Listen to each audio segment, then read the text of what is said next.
12 games left for the Milwaukee Brewers in the 2016 season, and tonight they are kicking off their final homestand of the season. At the start of a 3-game set between the Brewers and their division rival, the Pittsburgh Pirates. Let's get you caught up. The crew's been gone a long time, but they had a very successful road trip. They finished the trip 6-5 through St. Louis, Cincinnati, and Chicago, where they picked up 3 out of 4 games against the Cubs, helped prolong the celebration party at Wrigley.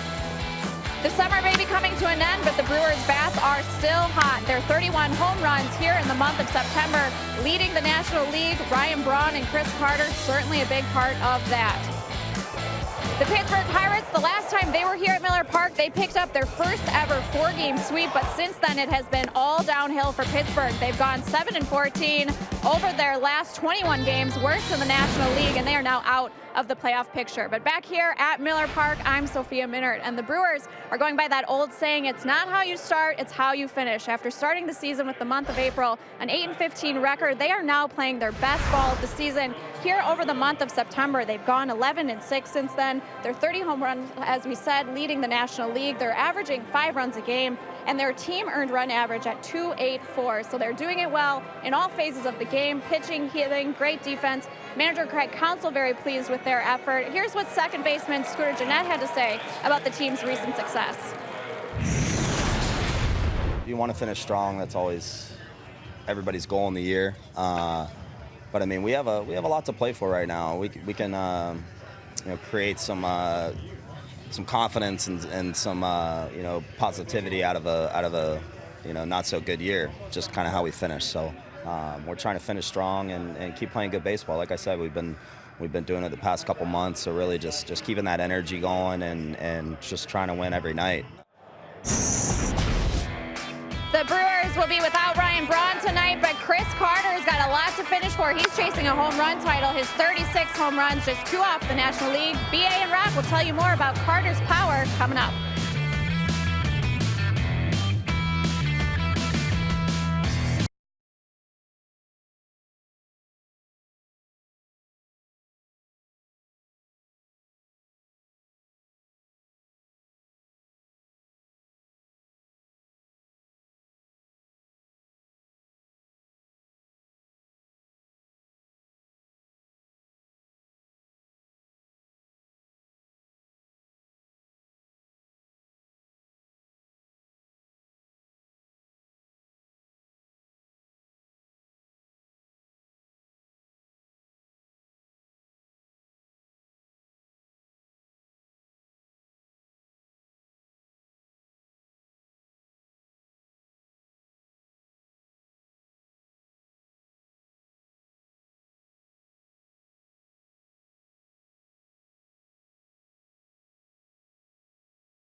Brewers baseball on Fox Sports Wisconsin is brought to you by Menards. Save big money at Menards on all your home improvement needs.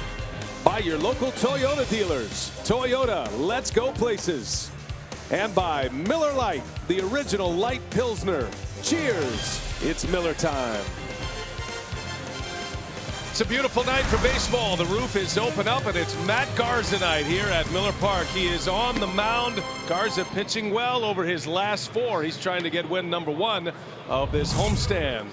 On the mound for the Pittsburgh Pirates, a left-hander that the Brewers will face, Steven Brault. The Brewers have had a lot of success against left-handers this season, and they hope that trend continues. And hi, everybody. We welcome you from Miller Park. Great to have you with us here tonight alongside Bill Schroeder. I'm Brian Anderson. First, some baby news. The Brewers are going to be -2 players today as Manny Pena is out and Ryan Braun is out. Both players, their wives, had babies, and they're not going to be here tonight. So we zero in on the man replacing Ryan Braun. You're laughing at me here. That's good. Stick with me. Baby news good. first, right? Yeah. Baby news first. Now, Chris Carter is going to be in the 3 spot in the batting order tonight. He'll hit in Ryan Braun's spot. We don't know when Braun's coming back, but Carter has a home run crown to pursue here, Rock. Yeah, he's been outstanding. A lot of his home runs have come here at Miller Park, but 3 home runs on the road trip. He's been outstanding driving in runs, and Chris Carter right now 2 behind Arenado, and he's got 6 games here at Miller Park, a very good home run hitter's ballpark, and it'll be very interesting to see if Carter and Arenado are close. The final series of the year is in Colorado. That would be great. That'd be must-see TV. Chris Carter swinging the bat well. 22 home runs here at Miller Park. Hopefully he stays hot. He was swinging the bat well on the road. Starts a 6-game homestand tonight. Matt Garza, he's ready to go. It's the Brewers and the Buccos. Lineups first pitch coming your way next.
Shaking hands after that road trip. Nice series in Chicago. Sets us up for game 1 of this series against the Pittsburgh Pirates. And Matt Garza almost ready to work.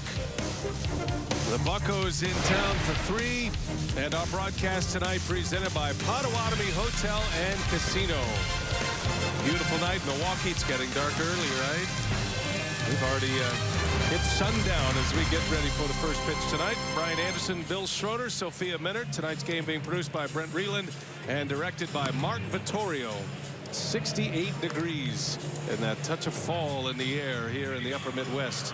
Clint Hurdle and the Pirates has been a sinking Pirate ship since they were here last. They had a sweep here against the Brewers last time in. They were a half game back in the wild card picture. Much different story as you see Hurdle's lineup courtesy of Potawatomi with Frazier, Bell, and McCutchen. In the middle goes Polanco, Gong, and Cervelli, Rodriguez, Mercer, and Brault. Rounding out the starting 9, Rocca against Matt Garza.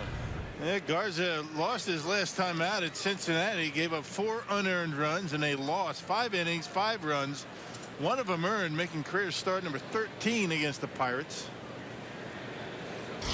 First pitch of the ball game on the way, and Adam Frazier takes a strike, and off we go at Miller Park.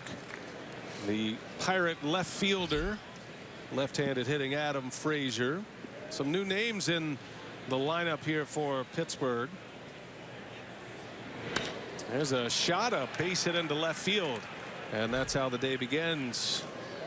So Frazier with a single. And how about the Brewers defensively? Rockets courtesy of Menard. Man, you got Jake Elmore out in left field. Ryan Braun on paternity leave right now. Michael Reed gets the start in center field. Remember, Keon Broxton out for the season. He broke his wrist in Chicago. Santana in right. Perez, Arcia, Villar, and Carter from third to first. And Martin Maldonado doing the catching tonight. I saw Keon Broxton before the game today, still involved in all the hitters meetings and sticking with his teammates. Does have a big cast on that hand, though. There's a snap throw to first, and the runner is back. Now Ryan Braun and Manny Pena, they can take up to 3 days as you take a look at Broxton. And his cast said it's going to be 4 to 6 weeks, but no surgery required, which is most important. And let's hope for a healthy offseason for Keon Broxton after he heals up, and hopefully he can jump right back into the picture next year. And did it on a terrific catch at Wrigley Field up against the Ivy, that brick wall, and unfortunately ended his season. Boy, he was playing well. Well, one of Broxton's very best friends, Josh Bell, at the plate. These two are together in the Pirates organization. Still very close. And Bell getting a lot of playing time these days. And he's hit. They knew he would hit. He's a switch hitter. He's got his average up over 300. A tremendous eye at the plate, too. 3-0 the count. And Bell takes a strike. So we don't know how long Braun's going to be away from the ball club. He gets 3 days on the leave, which the paternity leave, which is a somewhat of a new thing in Major League Baseball. It's been around the last few years, but good for those guys to be able to get home to their families and newborn babies. Brewers have welcomed a few to the family this year. Hernan Perez had a baby earlier this season, he and his wife, and now Braun and Manny Pena. The Brewers did call up Josmil Pinto, who is up from AAA Colorado Springs, and Counsell has a bat option off the bench. He's a catcher slash first baseman. Yeah, 2 late call-ups in September for the Brewers due to injury and the paternity leave situation. Michael Reed, the center fielder tonight, called up. Runner goes, and a swing and a foul. Look out. Bell almost wiped out Andrew McCutchen. That went right by his shin, and he's going to take it into the dugout now. Can't blame him. A little too late to be dealing with that right now. Yeah. He's going to sit right on the bench. Odds would tell you stand in the same place. It could never happen twice, right? Yeah, he's not worried about swings on deck. He's going to sit right there. It's probably some violation of Major League rules. Yeah, you got to have a guy on deck. They'll let him slide. Full count. Runner goes. Pitch is low. Ball 4. And the Pirates have the first 2 men on to start this game tonight. And last time out against Cincinnati, Garza did not walk a batter. 95 pitches. He was able to get through 5 innings. Victimized by 4 unearned runs. Brewers did not play very well defensively that particular game. Finds himself in a bit of a jam already.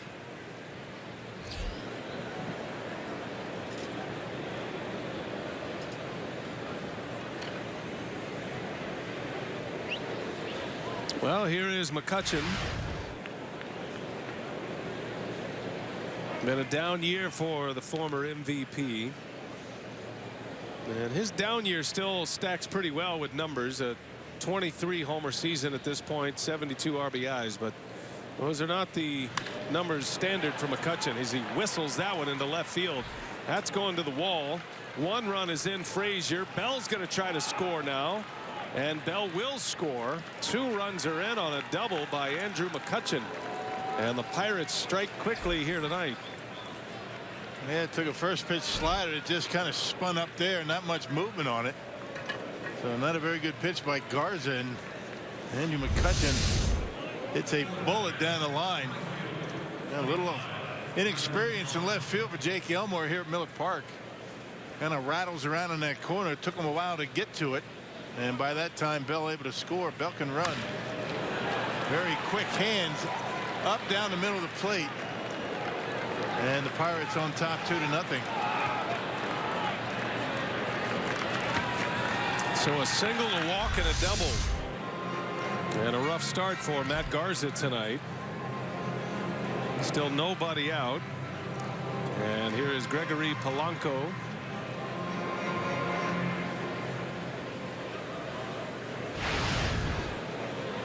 Last time the Pirates were at Miller Park 3 weeks ago, they swept the series from the Brewers, a 4-gamer. And they had looked like they had righted the ship, put themselves back in the conversation. They were just a half a game out of the wild card race. And Clint Hurdle's ball club immediately lost 8 in a row. The Brewers swept them in Pittsburgh. They dropped 13 of 14, or beg your pardon, 13 of 16 during a stretch after the series here at Miller Park. And essentially they have played their way right out of the postseason picture this season. And that's tough news for Pirate fans, hoping they would have yet another postseason run. They've had some wild card disappointments.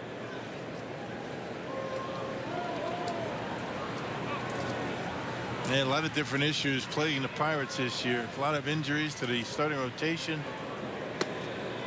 And guys really not getting it done offensively. That's the way it goes. I think a little bit of it has to do with kind of a I think the Pirates a little bit the wind sucked out of them. The start that the Cubs were able to get off to, thinking that here we go again. The only thing we could play for is a wild card. Of course, that's okay though. Yeah, the Pirates certainly familiar with the wild card scenario. 3 in a row for them. Runner at second, nobody out. 2 runs are in, and Polanco in the air to center. Sounded like he got jammed. And over to make the play is Reed. And McCutchen will retreat. So there is the first out of the game for Matt Garza. Well, as it stands right now, the Giants are the team that is sinking fast. The Mets have overtaken that top spot. A lot could change here in the last 2 weeks. Giants had a rough night last night with their bullpen again. Madison Bumgarner went 7 shutout innings and 1 hit in that game against the Dodgers and ended up losing the game. You might have seen some of the highlights with Madison Bumgarner and Yasiel Puig exchanging words. It's been a big discussion across baseball today. And the Giants have lost 3 in a row. Cardinals still in there, though. Identical record with the Giants. Could force a tiebreaker. Jung Ho Kang takes a strike. 1-1 to count. Kind of feels like, partner, we're set up for one of those dramatic final few days of the Major League schedule. Both leagues with some pennant races, wild card races. Feels like a tiebreaker could happen this season, which is always fun. Season ends on a Sunday. You could do a tiebreaker on a Monday and a Tuesday if need be, if you had to go multiples. And then the wild card games Wednesday. Yep. So Baltimore and Toronto out of the American League East occupy the 2 spots in the AL. Gung rolls one to Arcia. And there's out number 2. Yeah, it is going to be fun to watch what goes on down the stretch. You know, the Brewers are going to be in Texas on the final road trip. Got an opportunity to do some damage there and see some old friends in Texas. Carlos Gomez, Jonathan Lucroy. Francisco Cervelli with 2 away. Question for the Rangers. As far as the Brewers are concerned, are the Rangers going to clinch before the Brewers get there? Their elimination number is at 5 starting play today. Combination of a Rangers win, or I beg your pardon, the elimination number is 3. I was going to say they got a 9.5 game lead. So a combination of a Rangers win or an Astros loss or a Mariners loss that equals 3. And they will clinch the division. They may be the first to clinch in the American League. Cubs are the only team to have clinched.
The Brewers find themselves down 2-0 as we get started tonight. Pirates get 2 in the first on a McCutchen 2 RBI double. Let's check the lineup tonight for Council. It's courtesy of Potawatomi. Jonathan Villar back in the leadoff spot. Arcia moves up to second. And with no Ryan Braun, Chris Carter hits third today. It'll be Santana, Perez, and Elmore in the middle. Elmore starts for Braun in left. And then Michael Reed, Martin Maldonado, and Matt Garza round out the starting 9 against left-hander Steven Brault. Yeah, making his 7th start in the major leagues after coming up from the minors, and third against the Brewers. Brewers have beat him twice in 2 starts, 0-2 at 327 earned run average, and Brault now 5 of 7 starts for him this year with the Pirates have been on the road. Pirates had to shut down Garrett Cole for the season. One of their many injuries. Josh Harrison out for the year as well with a groin injury. So Brault in the rotation. His first offering to the switch hitter VR is in there for a strike. Jonathan comes in batting .286. His average has slipped a little after that road trip. An 11 gamer. The Brewers went 6-5. Jonathan does have 16 home runs. 55 driven in this season. On base percentage riding around .370 at this point. In the air to right, in on the label, and Polanco will make the catch for the out. Well, let's check out the Menards Pirates defense. Yeah, for tonight, you got Frazier, McCutcheon, and Polanco in the outfield. No Marte. He's not in the lineup tonight. Got Gung, Mercer on the left side. Sean Rodriguez, a jack of all trades. He's made starts in 6 different positions this year. So Rodriguez over at second base, Bell at first, and Cervelli behind home plate. Rodriguez starting his 15th game at second base here tonight. Super utility player, infield, outfield. And with Josh Harrison out with a groin injury the rest of the season, you figure he'll get a lot of playing time. He's having a terrific season as well, Rodriguez. Been a hot hitter. Here's Orlando Arcia. On the ground to Rodriguez. And there is out number 2. Ball always finds you, right? That's what they say. Yeah, you're better off trying to find somebody else. These 2 guys up the middle pretty good. Saw an interview with Sean Rodriguez today on MLB Network. Soft-spoken guy, son of a coach. His dad, a professional coach, manager in minor league systems. Was with the Cardinals for a number of years, and that's when in Sean's formative years. Happy to play wherever the skipper has him in the lineup. He just wants to be in the lineup. And the guy that normally finds his way in the lineup just about every day for defense too. He's that good.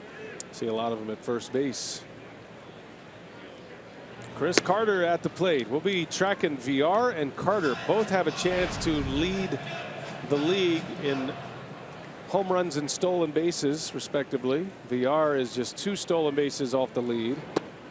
Chris Carter just 2 home runs off the National League lead held by Nolan Arenado right now.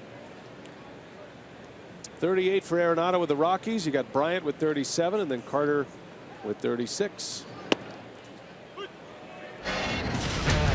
Earlier this year, off this pitcher at Miller Park back on the 29th of July. And Carter launched one out of here. Just throwing the hand, dropping the head of the bat down and in the pitch. Slow roller. That's a fair ball, and it's bobbled at third base. Gung cannot field it cleanly, and Carter is safe at first.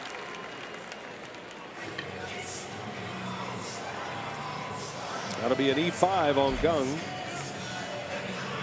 And a base runner with 2 outs. Yeah, control pitcher doesn't throw very hard. That's that slider down and in from Steven Brault right down the line. Pretty easy play for a third baseman. Just got it on the heel of the glove. Well, that will open the door for Domingo Santana, who occupies the cleanup spot today. Santana's really swinging the bat well now. He's getting consistent playing time after 2 stints on the disabled list. And since coming off the DL, hitting .296, 5 homers in that stretch and 12 RBIs. That's in 25 games, those 5 homers and 12 RBIs. And his last 12 numbers even higher, and a lot of that damage done against the Pirates. That was a Sunday in Pittsburgh. Hit a couple of home runs. So good to see Santana back to form. Yeah, he had a good road trip. Hit over 300, 3 home runs. And Brewers really missed his bat in the lineup, although a couple of guys were able to establish themselves in the outfield. Neuenhuis, Hernan Perez, because of his absence. Be nice to be able to count on this guy next year.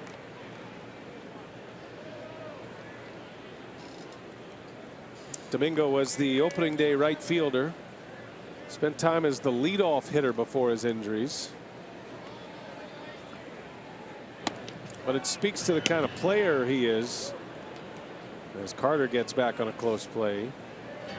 Rocky's a power player. He's a speed player. He does take a lot of walks.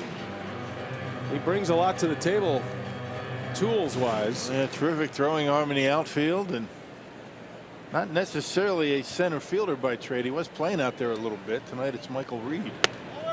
There's a ball outside, ball 4. So just like that, the error opens the door, and the Brewers have 2 on with 2 out, and Perez coming up.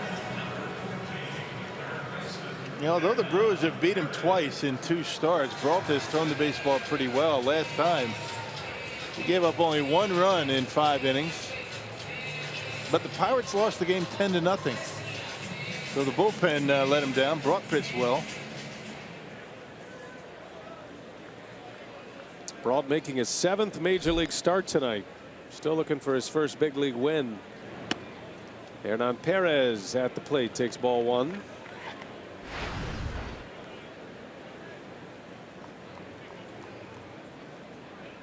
Perez with 13 home runs, 54 driven in. And that one's on the ground. Gung's got this one cleanly, and he'll go to the bag for the out. Off and running at Miller Park. Brewers strand a pair in the first. Pirates have a 2-0 lead early.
Pirates here at Miller Park, and the Brewers are back here beginning their final homestand of the season after their longest road trip of the season, a 3-city trip through St. Louis, Cincinnati, and Chicago, where the Brewers went 6-5 and they finished with 21 home runs, averaging nearly 5 runs a game, and a team earned run average just over 3. The starters were great over that road trip as well, and Scooter Gennett not in the lineup tonight, but said really the pitching was great. He said that's what it takes to win these games and road series. He said none of our losses were lopsided, and he said offensively he really felt the difference was just taking advantage, situational hitting. He said really that was the biggest difference on the trip, and Craig Counsell really liked the way that the guys responded on the road in St. Louis and Chicago, particularly against teams that have very much a lot to play for with the playoffs on the line, and they really liked the way they responded in those environments and the competition level. Yeah, no question. Scooter Gennett had 4 doubles in that Cubs series. He had some key hits in those matchup with Chicago. Brewers took 3 out of 4 from the Cubs. Garza ahead of Sean Rodriguez, count to 1-2 now. Yeah, 2 things that pop out on that road trip: good defense, good pitching, and that's what keeps you in games. And the Brewers, with their power, they hit a lot of home runs. What was it, 22 home runs on the road trip? I mean, that'll keep you in games too, as long as you don't give away outs against teams like the Cardinals and the Cubs. Well, the numbers on the road trip, to recap it: 2-2 in St. Louis, dropped 2 out of 3 in Cincinnati, took 3 out of 4 at Wrigley. 21 homers, averaging over 4.5 a game. Stellar team ERA, and really the earned run average goes back almost a month now, where the Brewers have the best mark in the National League. As a matter of fact, the last 27 games, the Brewers ERA is the best in the National League. 2.85 combined earned run average with starters and relievers. So that'll usually be a recipe for wins. 2-2 pitch, and Rodriguez strikes out. Good slider right there. Remember, the slider just threw to McCutchen. That just spun up in the strike zone. He belted it down the line for a couple of RBIs. That was a good one right there. Same pitch, different location, and better result. First strikeout for Garza. That'll bring up Jordy Mercer.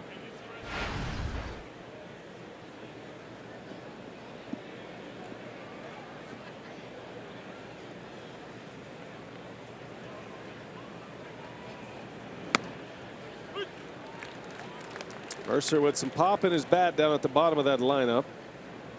11 home runs this season. Excellent Pirates shortstop. Very steady out there at short.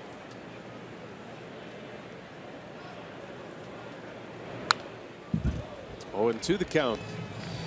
A pretty good number 8 hitter too. I mean, he knows when to expand the strike zone a little bit. He has some pop in that bat. Hit a grand slam against Milwaukee here at Miller Park.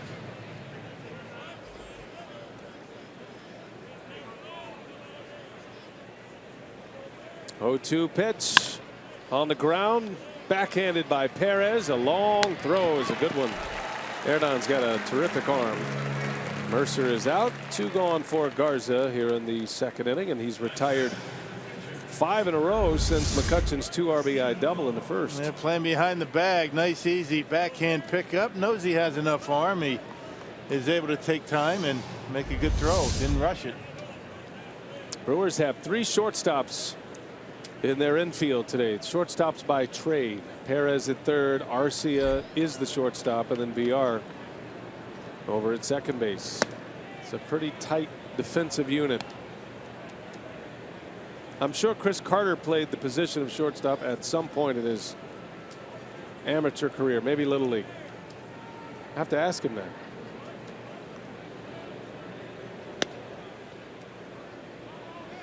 He's Bill Schroeder size, though. I don't know. Did you ever play shortstop, Rock? Little League. Did you? Yeah, I did. How about you? I did. Little League. A little bit in high school. There's a strike to Brault, the Pirate pitcher. A little bit in high school, huh? Yeah. Fill in. I hated it. I love to catch. I love the position. I don't know. I was just too much pressure. It wasn't the pressure. I was very skittish over there. I like third and first better. Enough about me, though. Brault grounds out to end the inning.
Milwaukee Brewers baseball on Fox Sports Wisconsin is brought to you by Hupy and Abraham. 1-800-800-5678. Hupy and Abraham. Tell them you mean business. Hey, it's Fan Appreciation Weekend here at Miller Park this Friday through Sunday against the Reds. For every game of the series, all fans will get a scratch-off card containing prizes such as free 2017 tickets, game used jerseys, and much more. For tickets and details, go to brewers.com/fan fan appreciation. 6-game homestand starting tonight. Pirates will be here for 2 more. Then the Reds are coming in Friday, Saturday, Sunday, as you saw. And then the Brewers have 1 more road trip. That'll end the season. Brewers have 3 in Texas, 3 against the Rockies, and that'll be it for 2016. Jake Elmore gets a start tonight with Braun on leave. And Elmore in the lineup in left field tonight, batting 6th in the order, his 7th start as a left fielder tonight for Jake Elmore. Seen him a lot off the bench as a pinch hitter. I'm sure he's glad to be able to string together a few at-bats tonight.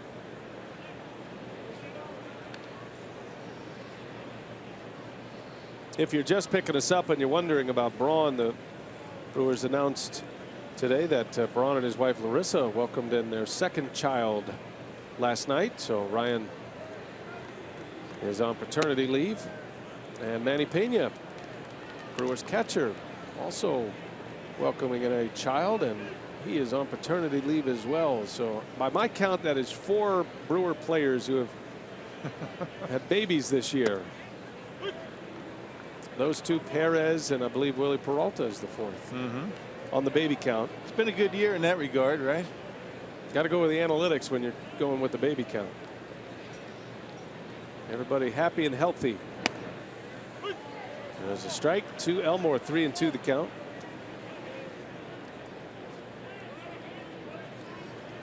Yeah, the Browns had a boy, right? Is there any way we can sign him up, get him signed right now? I mean, pretty good lineage right there. It's a little advance notice, but I think it might work. It's worth the risk. Elmore bounces to short, and a high throw from Mercer, but it's there in time.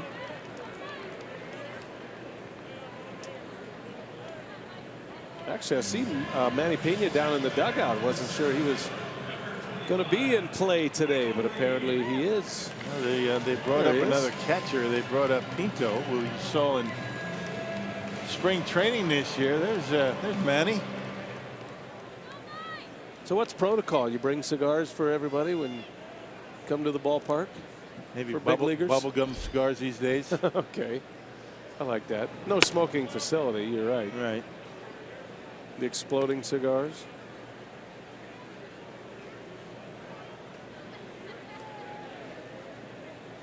Well, congratulations to Manny.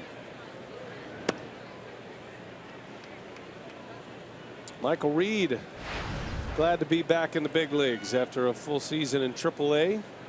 He got that emergency call after Keon Broxton's injury. He was sitting at home in Texas, already into his offseason program. Broxton and Neuenhuis. Kirk Neuenhuis, he's out. And Ryan Braun announced that the Brewers down 3 outfielders tonight. Well, Michael Reed called it a 2-week vacation. Said he hadn't seen live pitching since the 5th of September and is glad to be back in the mix. Figured this was going to be a year without a big league appearance.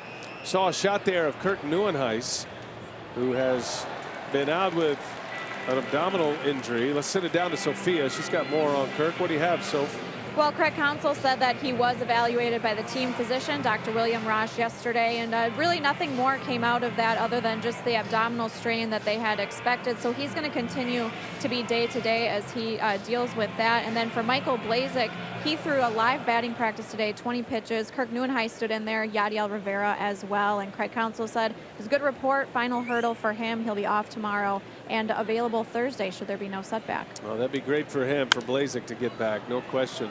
And the Brewers have to be leading the league in September sim games right now, right? Yeah, you hardly ever see any of those. Like, you know, a guy's hurt in the last couple of weeks of September, you just kind of shut him down. But the Brewers want to see a healthy Michael Blazek, and you know Blazek wants to get back out there to prove to himself before the offseason comes that elbow that is A-OK.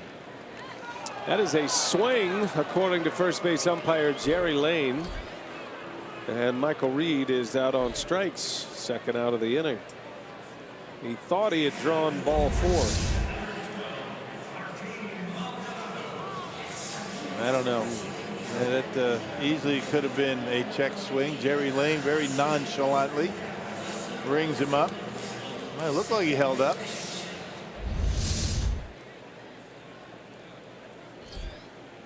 So Maldonado now with 2 away.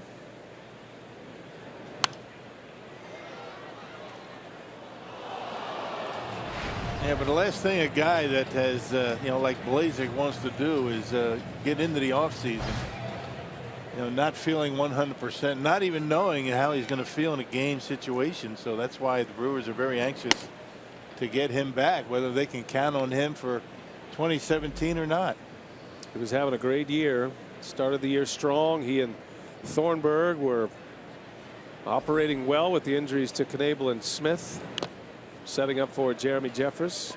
And you know, it's really important for the Brewers to get him back, you know, and figure out if he's healthy. They had 2 simulated games on the road, which is unheard of, you know, in this point in the season. Yeah, that's a priority for Craig Counsell to see what they have here in Blazek. There's a line drive to right, a base hit. Over to cut it off. Oh, and Polanco can't cut it off. And now Maldonado will test the arm, and he's in there. Well, we'll see if the Pirates are charged with another error. Maldonado ends up at second base. Yeah, I don't think Maldonado are going to have any ideas of going to second. If Polanco comes up with that baseball, that's got to be an error. Yeah, but a fastball out over the plate. Maldonado goes right with it. Hits it into right. If he picks it up, it's an easy play for Polanco to get into second base. We'll see. No score posted yet. You know, it'll be at least a single, which will be the first hit for the Brewers.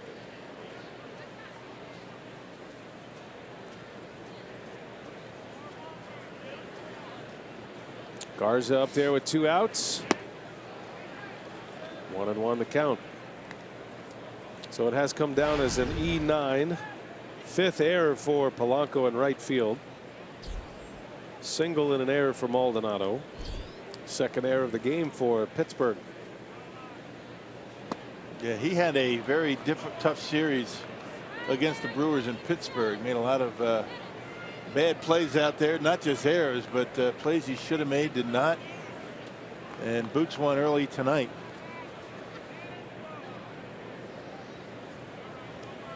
One and 2 to Garza. Down he goes. A strikeout to end the inning. Couple of Ks for the lefty Stephen Brault. 2-0 Pirates. We go to the 3rd from Miller Park.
To the 3rd, the Pirates have a 2-0 lead, and you can join the Brewers for the first ever give back game at Miller Park this Sunday against the Reds in the final home game of the season. You can get tickets to the Crew's final game here at Miller Park in exchange for a $10 donation to either the MAC Fund, the Boys and Girls Clubs of Greater Milwaukee, Make-A-Wish Wisconsin, or the Wisconsin Humane Society.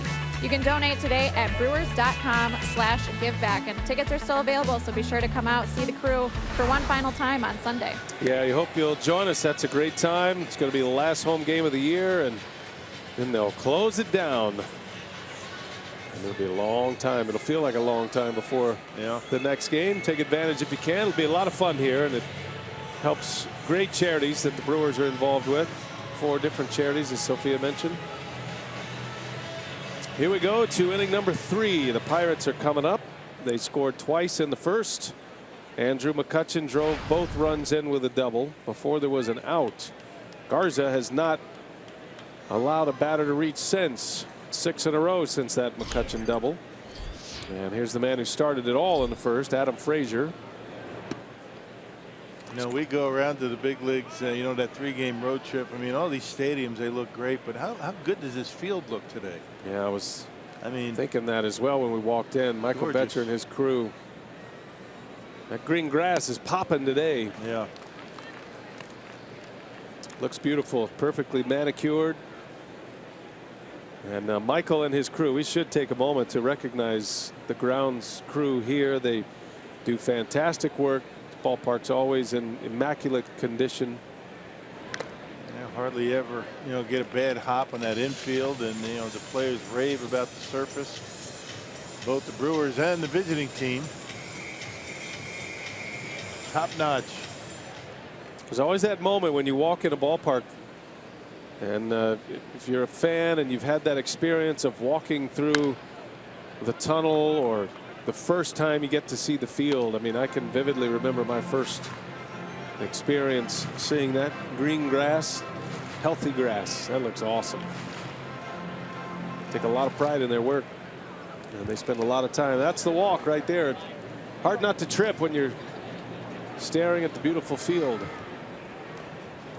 Where was your first game? My first game was at the old Arlington Stadium, the Rangers. And we went to a lot of games in Houston.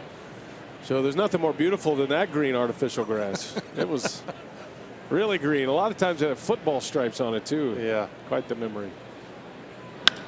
There's another base hit. Adam Frazier is 2 for 2 tonight. Got a nice stroke coming in, hitting over 340. Just got a nice short stroke. The first hit was to left field as well. 300 hitter in AAA this year. Matter of fact, he had 333 in the International League. 24-year-old out of Mississippi State. I think maybe the Astrodome was the only ballpark you walked in, right, that you didn't look down at the grass and you were always looking up in awe of the roof.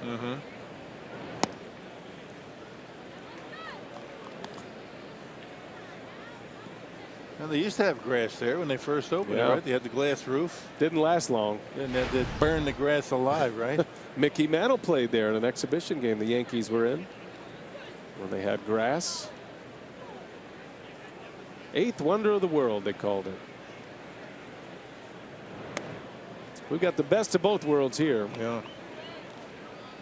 Close it up when necessary. Open it up on a night like this. Beautiful night. Love that roof. Most functional ballpark in the country.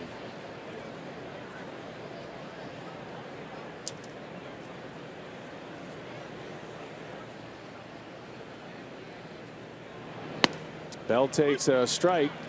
2-1 now. It's another terrific talent out of their minor league system, Josh Bell.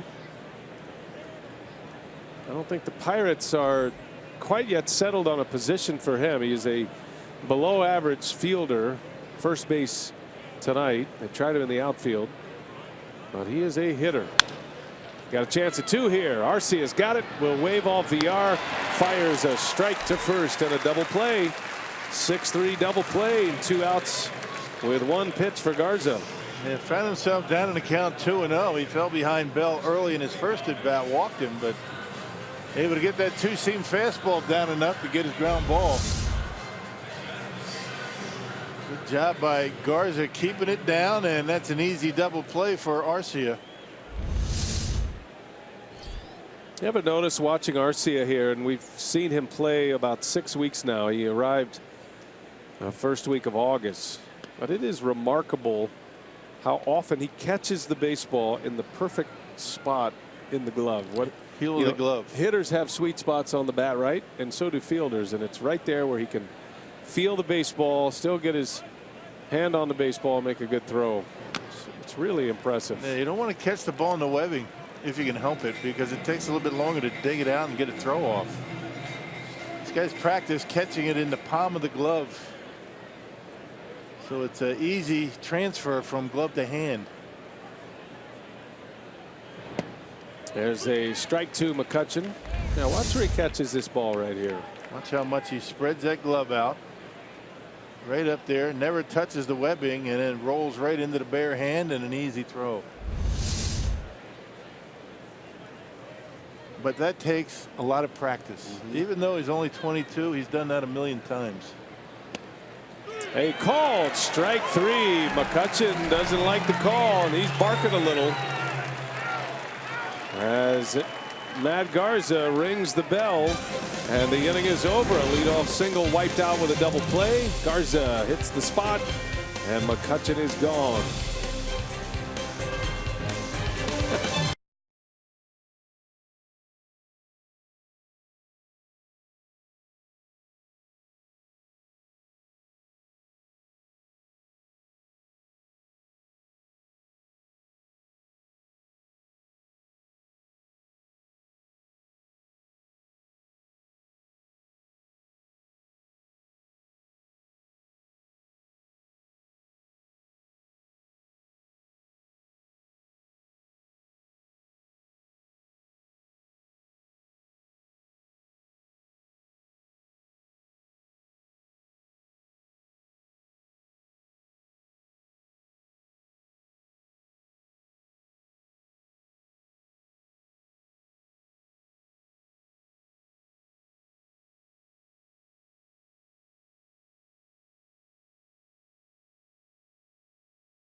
Half of the third, it'll be the top of the order coming up.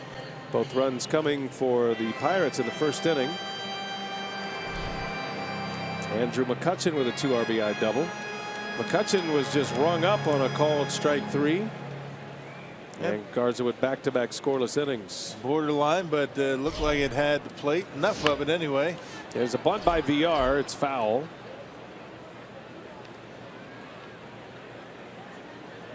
Second at bat for Jonathan VR against left-hander Stephen Brault, the rookie lefty. Pirates have committed an error, 2 errors actually. A walk by Santana. Maldonado had a single, and then there was an error on that play to get him to second. That's been it so far.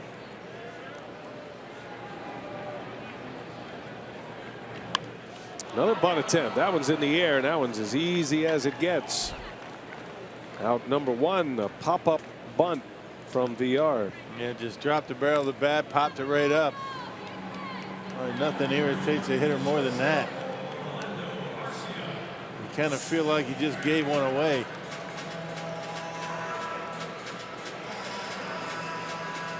Well, you get the sense he's pushing as hard as he can, but kind of limping in to the finish line here. He's never played this much in his career. And I think that's all part of the plan for Counsell. He's going to keep rolling him out there. Coming in at 286. I think Greg Counsell wants to see what he can do at second base. He's moved all around the infield this year.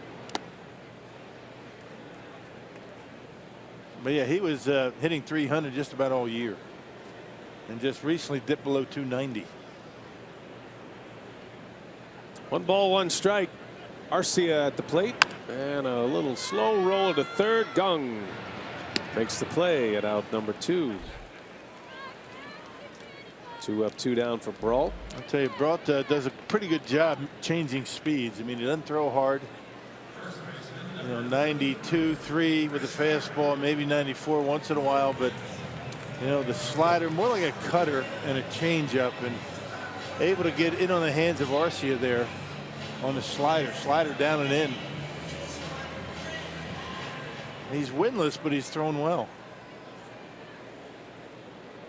Here's Carter now. Well, Carter hoping he can keep that home run swing going. He loves hitting at Miller Park. He's at 36 this year. He's 1 off a career high, which he set with the Astros in 2014. 22 of Carter's home runs have come here at Miller Park this year. 22 at home, 14 on the road. Been a much better hitter here. Much higher average at Miller Park as well. 233 average in this venue. 22 homers, 49 RBIs, compares to 211, 14, and 38. His road stats. And 12 of his 36 home runs against left-handed pitching. About 1 every 10 at bats. He's only had 123 at bats from a left-handed pitcher this year. There's the numbers. Home and road anyway. 2-2 the count on Carter. And he takes one off the plate. Full count. Carter hit a memorable home run at Wrigley Field. The first visiting player to ever hit the Giants scoreboard in left center. That ball's launched, but that's going to hook well foul.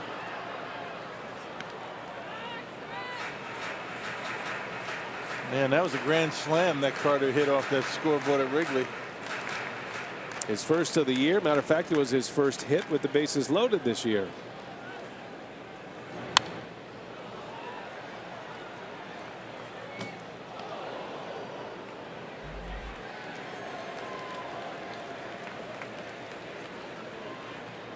Soft-spoken Chris Carter. He's an interesting guy, though. Very, very funny.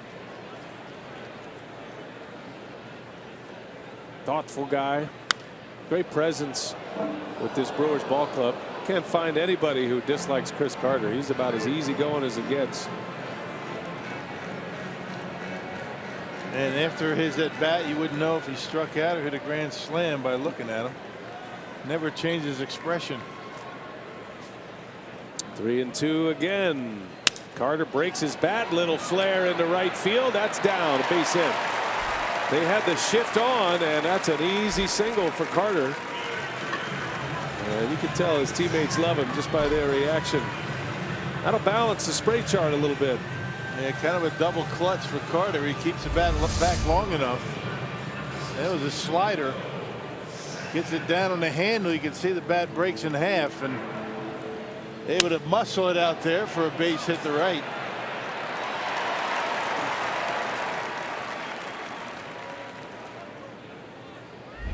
Just when he thought he was out of the inning, now he's got to deal with Santana. Fourth base runner for the Brewers. 2 hits, an error, and a walk. Brewers down 2-0. And Santana chased one.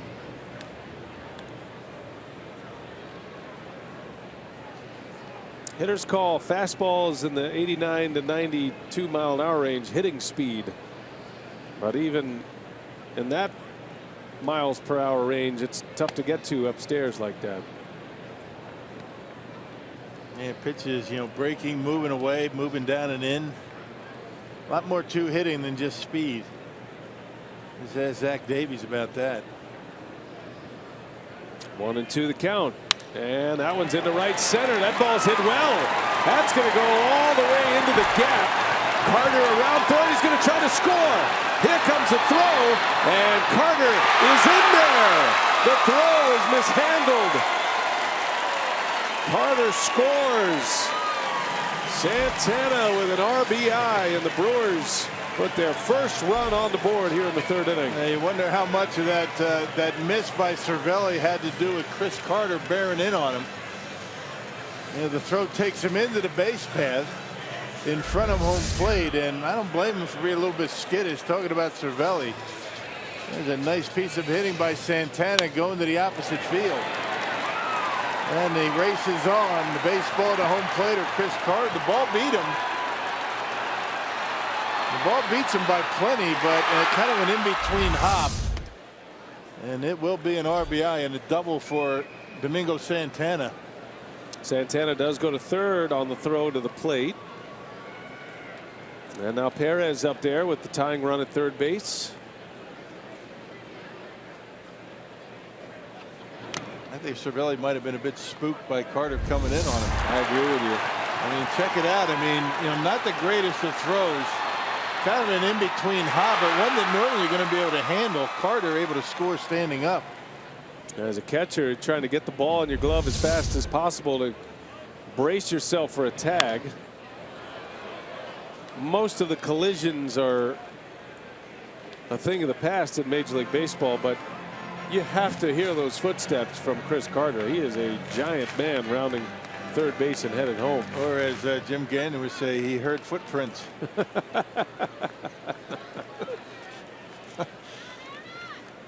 0-2 pitch, and Perez strikes out. So the inning is over, but the Brewers get back-to-back hits. Santana with an RBI double, and Milwaukee is within a run as we go to the fourth.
Put the Brewers on the board. It's 2-1 Pittsburgh. And how about our Carsoon.com trivia tonight? Who was the last Brewers hitter to lead the league in homers? Good question. Carter's got a chance to do that this year. He's 2 off the lead right now, sitting on 36 home runs.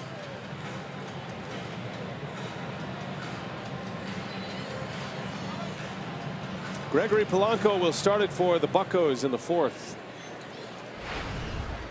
Garza has settled down since a rocky start. First 3 batters all reached. McCutchen had a 2 RBI double and only the 1 single since that time, but Garza immediately wiped that hit out with a double play. There's strike 1 to Polanco.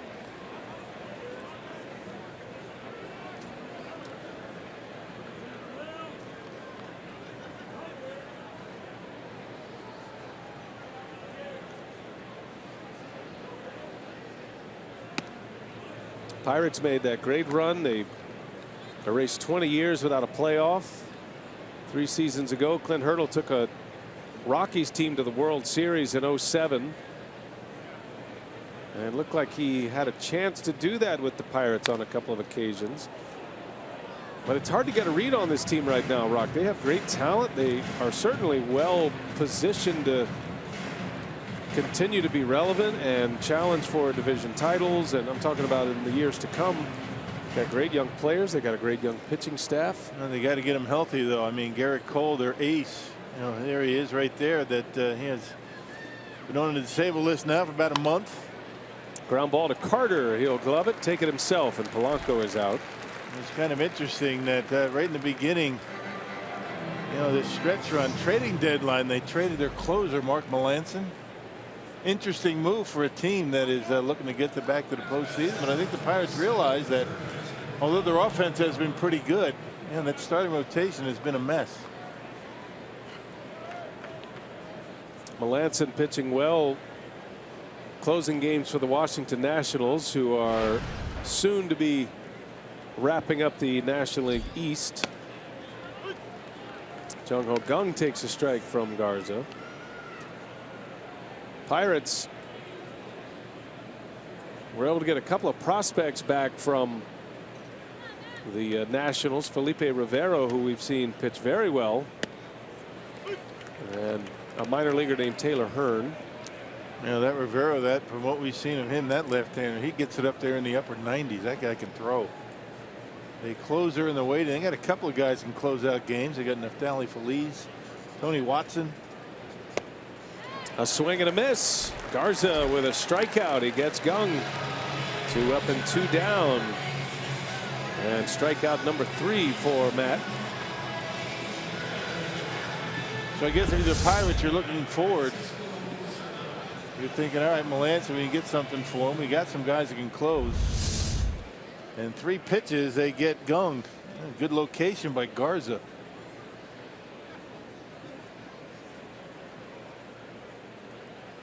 Garza with 2 outs facing Francisco Cervelli.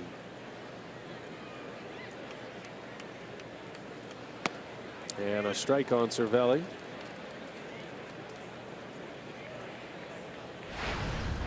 It's going to be a tough division for a while. The Central has been for the last few years. You could certainly make a case that the National League Central, 2 of the last 3 years, have been the toughest division in baseball. But now with the Cubs coming on as they are, they don't look like they're going anywhere anytime soon. And you got the Cardinals always relevant. Brewers are hoping to rebuild their way back into the picture in this division. Yeah, Pirates are having a difficult time with Chip Gibson's strike zone. I think that he's been somewhat liberal on both sides. I mean, looking for strikes, nothing wrong with that. Setting up inside. Garza hits the spot. Cervelli hits one inside the bag, and that's going to be an extra base hit for Cervelli. A 2-out double. He was ready for that inside pitch. After spent a lot of time giving Trip Gibson the business on a pitch away.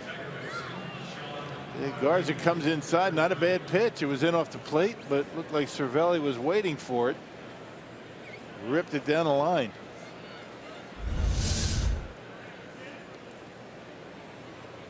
So 2 outs with a man on now. Runner at second. Double number 12 for Cervelli. And here is Sean Rodriguez, Garza's first strikeout victim. That came to lead off the second inning.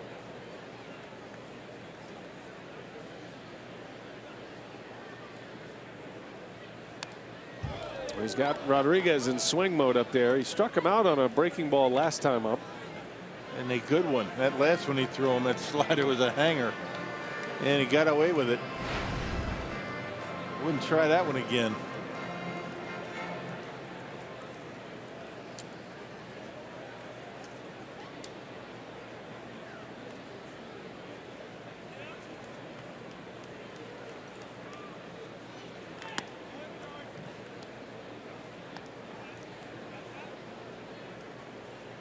Rodriguez sitting on a hitting streak of 8 games, and he has 12 hits in those 8 games, and he's hit 5 home runs in those 8 games.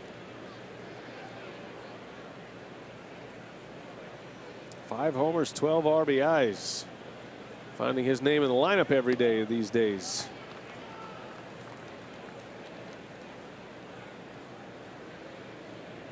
Rodriguez has homered in 3 consecutive games. He had a streak earlier in the year where he hit homers in 3 straight. Career high for him in home runs, 17. Yeah, 17 and just shy of 300 plate appearances. That's pretty good. And only 52 starts this season. As you mentioned, he does play a lot. He actually gets in a lot of games, but a lot of those games are defensive substitutions when the Pirates have a lead late. He has found that home run stroke.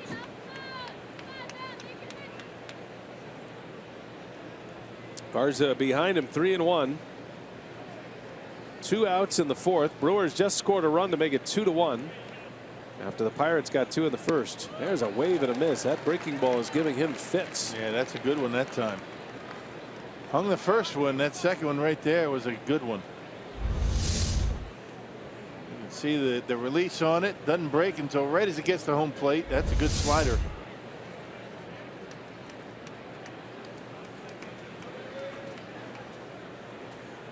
Full count.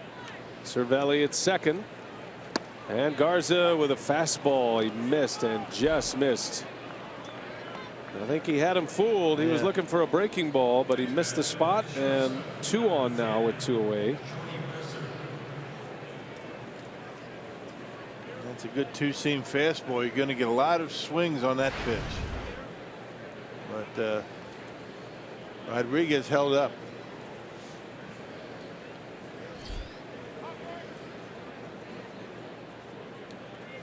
A big spot here. Garza facing the 8th place hitter.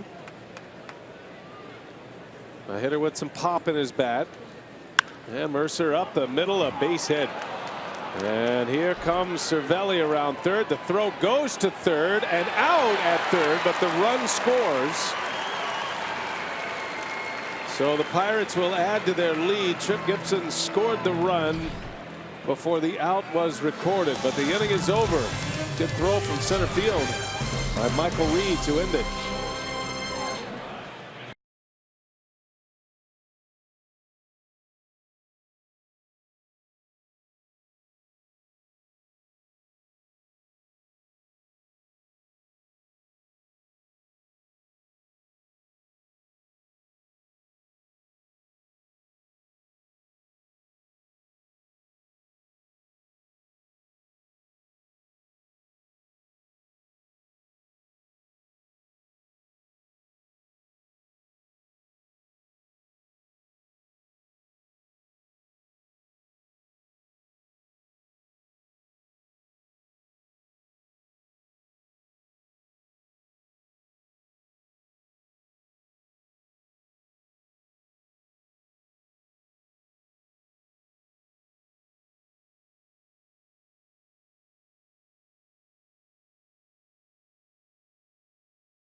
Guy single, but the Pirates run into an out at third base to end the inning.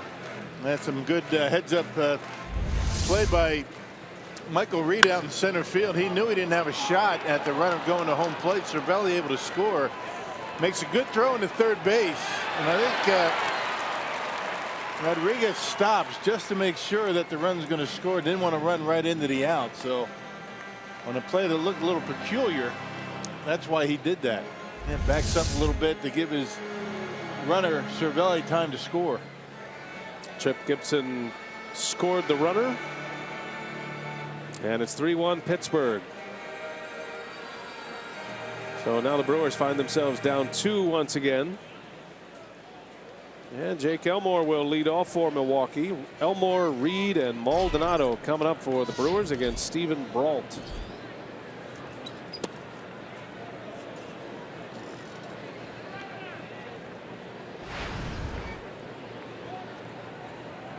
Elmore bounced out his first time up.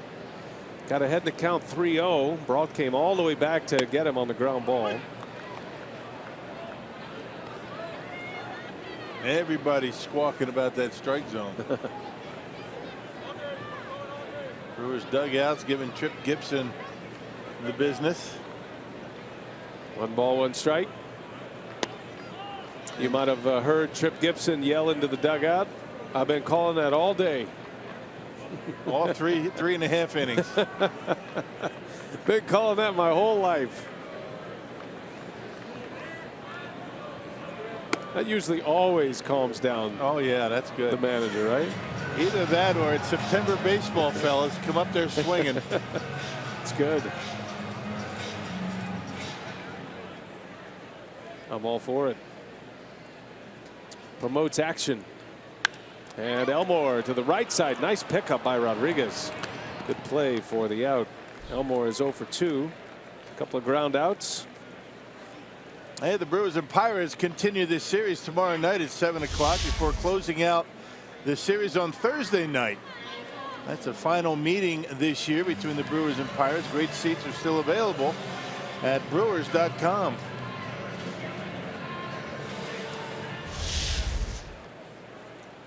One away for Michael Reed. On the ground to third on the first pitch. Gung will wind it up. And there is out number 2.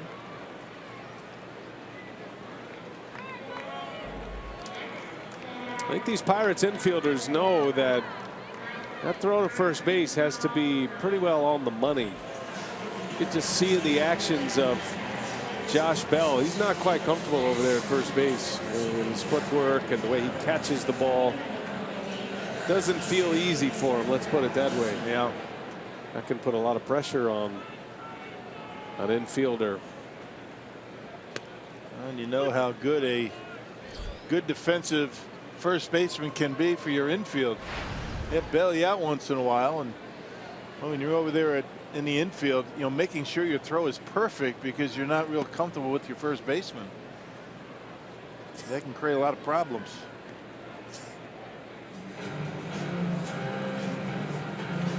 Pirates are hopeful to find a spot for him and continue his progress because he brings a lot to the party at the plate. Well, outfield's closed. Yeah, the outfield is sealed up for a while. Polanco and McCutchen and Starling Marte. Maldonado sends one deep left center.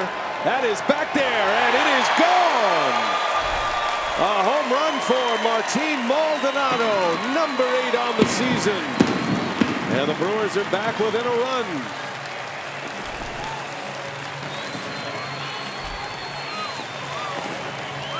Boy, he's figured out Brault.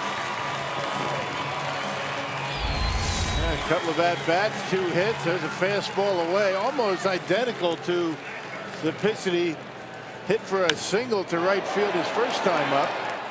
Well, this time able to get up the big part of the bat on it and knock it out of here into the Brewers bullpen.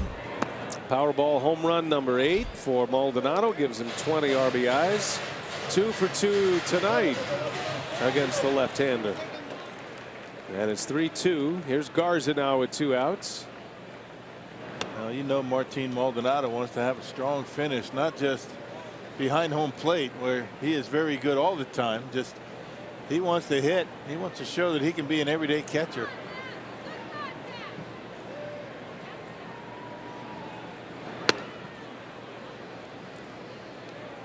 Well, that is the ultimate score for an 8th place hitter, right?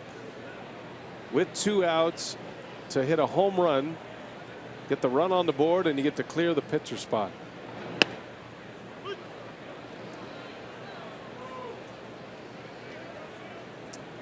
Two-out runs always frustrate the opposition.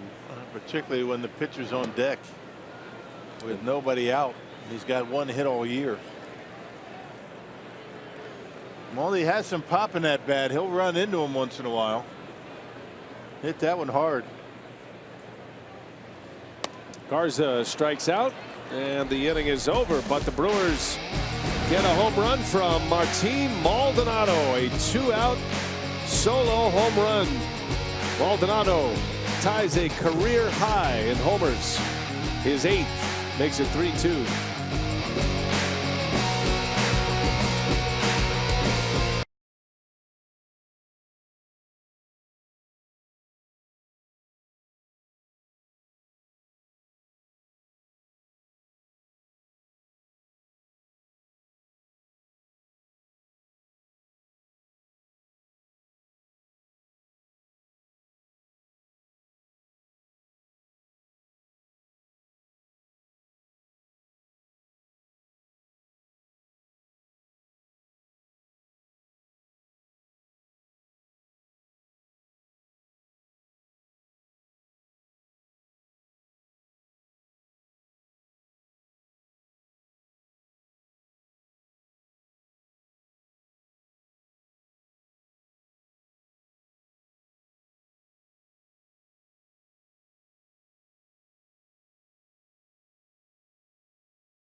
Solo home run. Now the Brewers trail by just one, 3-2, as we head to the 5th here at Miller Park. And time now to check out our greater coverage of baseball, brought to you by T-Mobile. And Rick Porcello just continues to dominate for the Red Sox.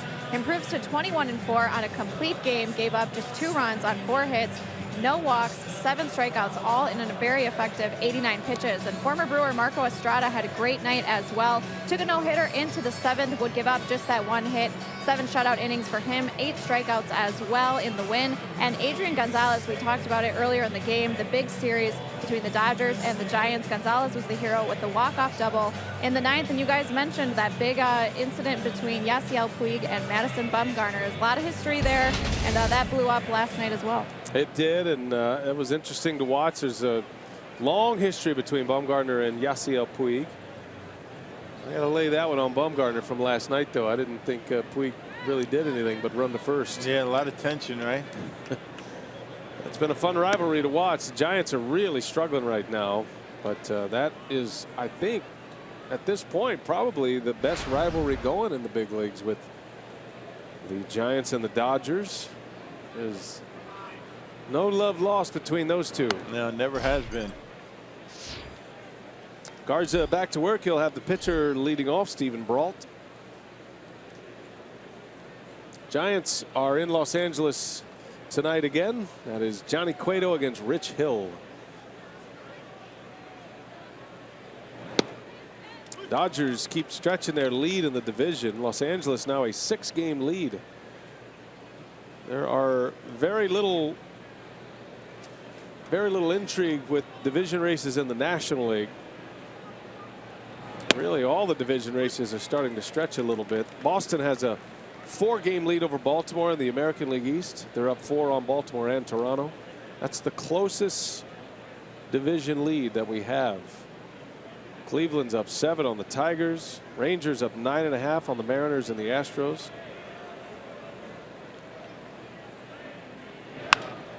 There's a shot and a base hit. Goes down the left field line. That's going to be a single for the Pirate pitcher. His 2nd hit. Well, in case you missed it last night, it was the talk of baseball, but there is history between Puig and Bumgarner. Back in 2014, as Puig was rounding 3rd, headed home, Bumgarner saw him. He remembered it, hit him in the foot in the Don Mattingly days, and then this was last night. That was the last out, and Bumgarner just stared him down until he turned around and Puig started to go after him. The bench is cleared. And Bumgarner would not return to the game. He pitched 7 shutout innings, only 1 hit, and did not come back after that. He was fired up. Yeah, a lot of frustration, a lot of intensity, a lot of intense rivalry, and sometimes it gets to you. I mean, you know, you're only human. I mean, sometimes when you have a guy out there that, you know, gets under your skin, it just boils over. As mild-mannered and level-headed as you are, there's just sometimes you just got to let it go. Well, the Dodgers, you could tell they are the ones that have the thumb on their opponent. They actually had T-shirts made up today, and they've been sending out a few tweets, some pictures, and talk about an ultimate answer. I don't know if Madison Bumgarner's on Twitter or not, but Dodgers made it clear that they're A-OK with everything that went on, and the fact that the phrase from Bumgarner staring at Puig was "Don't look at me," and so they had T-shirts made up. Hashtag "Don't look at me." That's Van Slyke and Justin Turner and Adrian Gonzalez right there from the Dodger clubhouse. Poking the bear, Rock. Yeah, you don't want to do that, right? Bumgarner saying, waiting for him to turn around. Don't look at me. Don't look at me. That's what I say to Rock all the time. Yeah, there's a lot to that whole thing. You peel that onion back, I mean, you can keep peeling things off. Not between you and me. Those two. No. Yeah, I'm talking about. We're all good. We enjoyed each other's company so much, we decided to take a nice little drive home from Chicago the other day. Yeah, wasn't too bad either. Well, speak for yourself. Went by like a flash. About 2 hours. How long did it take us to get the freeway? It's always 2 hours to get home from Wrigley Field. Half of that's just getting to the highway from Wrigley. Right? Boy. And that's on a Sunday. Most impressive part was Rock as my lead blocker walking out of Wrigley Field down the concourse. Yeah. Excuse me, folks. Pardon me. Pulling guard. I was just going. If it was up to you to just stay right on my belt. Came right in under the vapor. There's a drive to right. That's going to get down, and another base hit for Frazier. And the pitcher brawled all the way to third. Adam Frazier is 3 for 3 tonight. Back-to-back hits against Garza to start this 5th inning. Yeah, this guy can hit. He's got a nice short stroke. Not a big guy. I mean, he doesn't have a lot of pop in that bat. A couple of home runs, but stays right on the baseball. There's a changeup from Matt Garza, which is why he pulled it. The other 2 hits that he got early in the game were fastballs that he flared out into left field, but he pulls the changeup down the line, and because the pitcher is on first base, he has to stay at third. The rookie Frazier, red hot at the plate. 3 hits tonight. First and second for Josh Bell, who has walked and bounced into a double play. And that's going to skip away from Maldonado. Thought about it. Wisely retreats.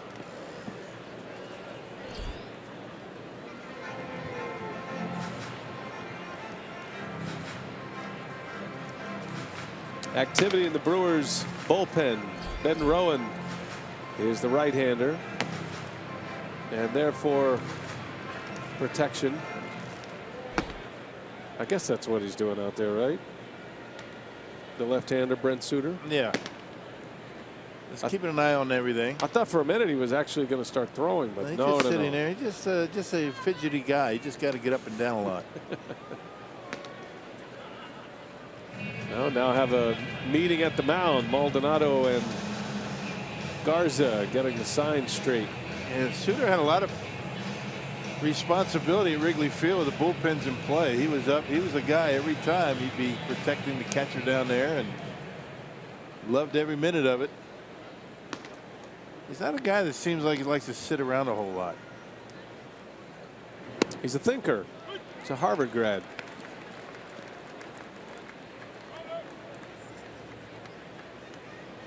His first year in the big leagues, enjoying every day as a major leaguer. That's been part of the story with this club, the youthful exuberance and guys coming here and playing hard. It's been fun to watch.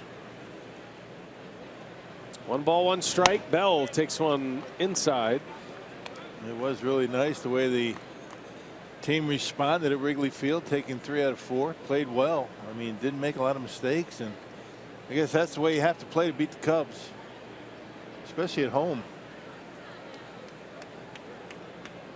2 on, nobody out. Bell fouls it away. 2-2 now.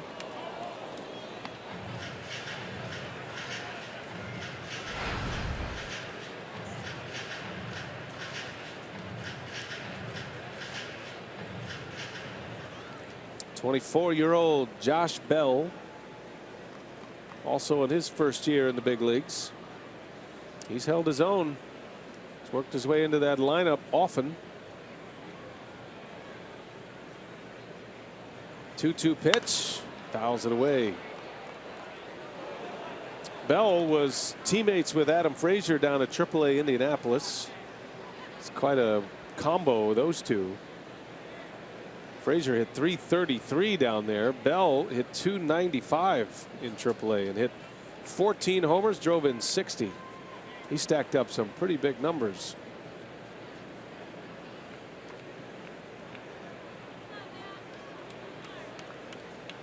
Two. Garza deals it, and that one misses down and in. Every time I see this guy at the plate, I think of Ryan Howard. More and more every time. I mean, just the way he points that bat out there when he's getting ready to approaches that bat, that open stance.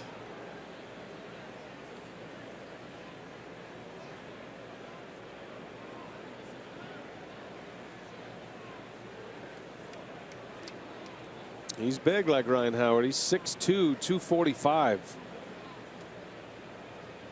3-2 pitch. Bell hits a bullet back up the middle. And 1 run is in. Here comes Frazier. He'll score. 2 RBI single for Josh Bell. And the Pirates keep adding on. One of those nights for Matt Garza, getting a lot of pitches up in the strike zone. And 5 on the board.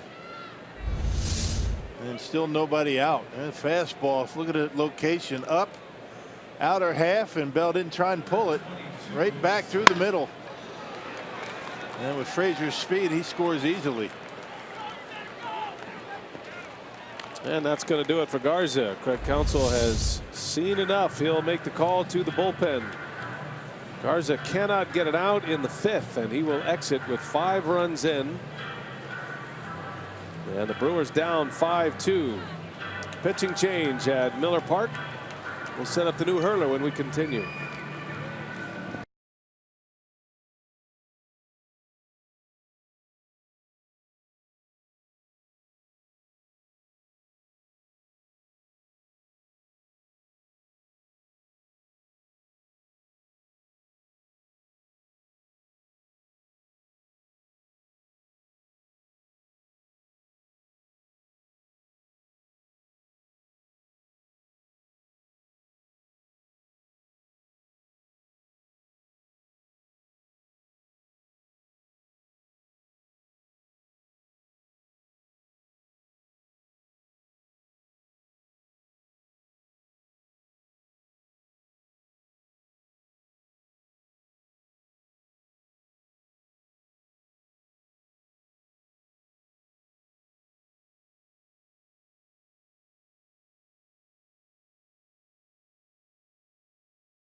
for Matt Garza. He exits 4+ innings, giving up 5 runs at this point. Still a runner at first, his responsibility.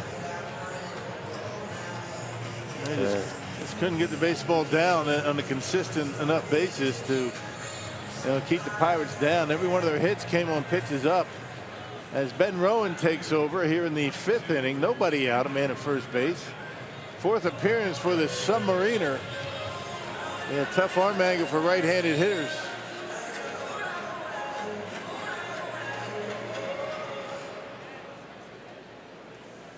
Well, Andrew McCutchen will be his first batter face. Runner at first, nobody out.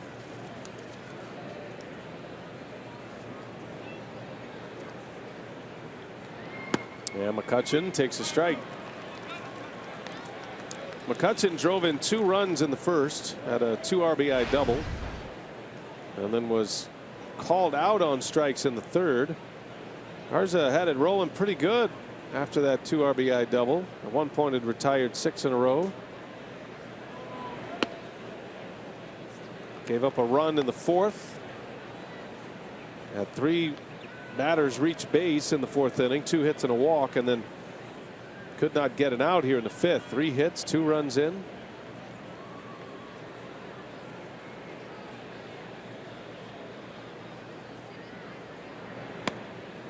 In there for a strike. 1 and 2 on McCutchen. Kind of whips it in there, almost having his knuckles scrape the pitching mound. And yeah, Rowan last pitched on the 8th, September 8th at St. Louis. It's been that long.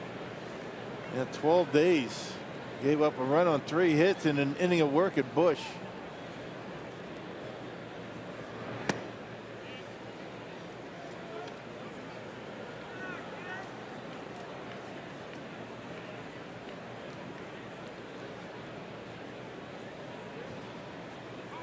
Not many like Ben Rowan throwing from that arm angle.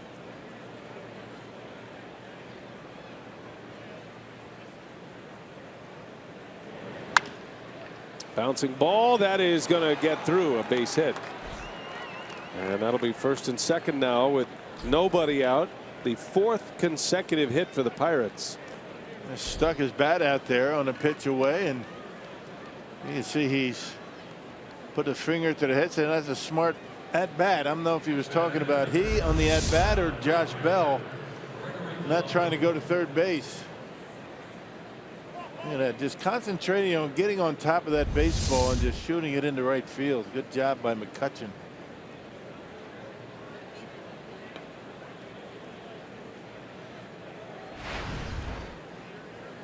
So Gregory Polanco now 2 on, nobody out, and a spot where Rowan could use a ground ball double play.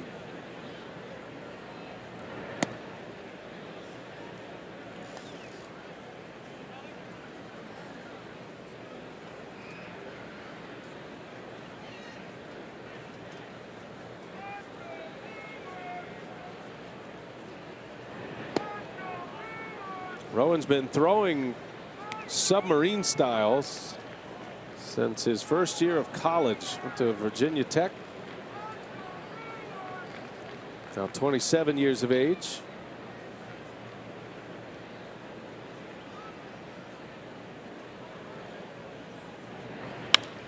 Polanco into center field. Coming in is Reed. He's got it for the out. And there is the first out of the 5th inning.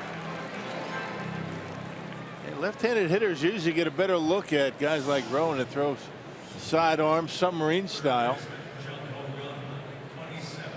Able to pick up the release point a little bit better, but Rowan able to get in on his hands that time. Now get your ground ball.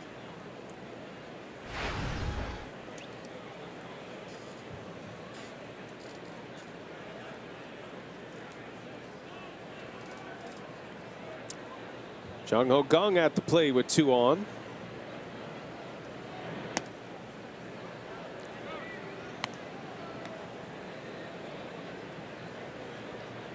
Brewers got Rowan from the Blue Jays.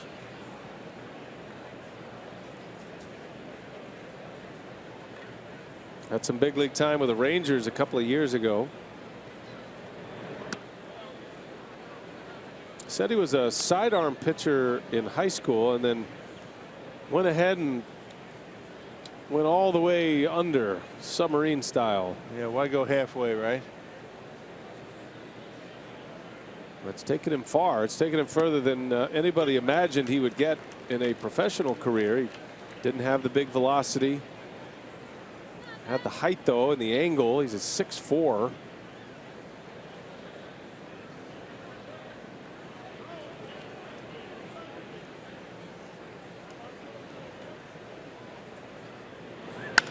On the ground, gloved by Perez, out at second. Villar's throw in time, a double play. Just what he needed. Pirates don't score anymore. 5-4-3 double play to end the inning.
Added to in the 5th inning. 2 RBI single by Josh Bell.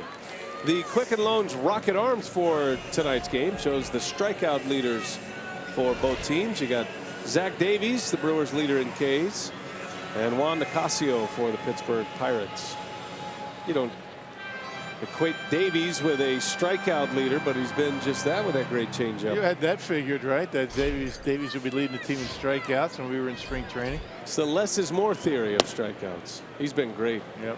Been a lot of fun to watch. Davies is a guy that Brewers have very high hopes for next year.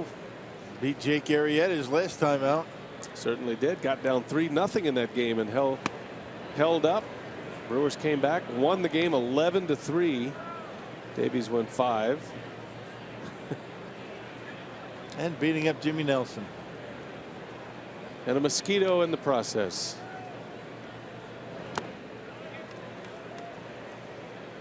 Davies' next outing will be Friday against Cincinnati. First game of that series with the Reds. Be his last Miller Park start of the season. Yep, Junior Guerra was dropped from the rotation. He's done for the season. And Craig Counsell has hinted that Taylor Youngman might get a start. Yeah, it'll be interesting to see if that comes to fruition. VR fouls it back.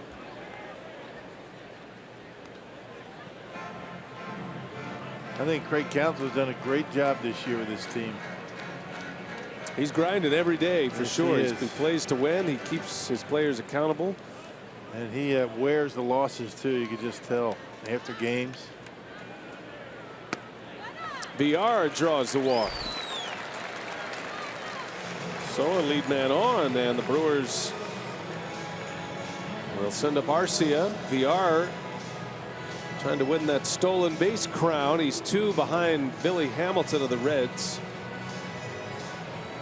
And a quick visit here from Cervelli. Quick trip to the mound. Down by 3, you better be sure you can make it. Brought with a decent move to first base. Don't want to get picked off down by 3. Top of the order up.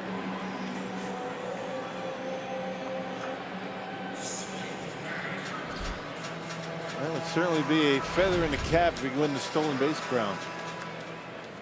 Pretty good chance he might take off here at some point.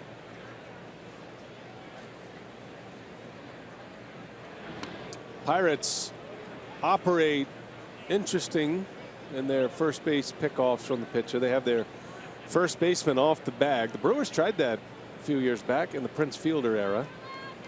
Josh Bell now goes back to a more traditional spot. I'm not sure Clint Hurdle feels real comfortable with Bell off the bag. I think with you know, when you have a guy that really isn't going to steal a base, or you don't think, but the Brewers have, you know, a lot of guys that will steal bases. I think he's more comfortable having Bell off the bag, so he doesn't have to do those shuffle steps to get in position. But with a guy like Jonathan Villar, who's a pretty good chance he's going to run, just stay put. Less moving around for him, the better. He's got a big lead. Arcia swings and fouls it back. 0-2 the count on Orlando.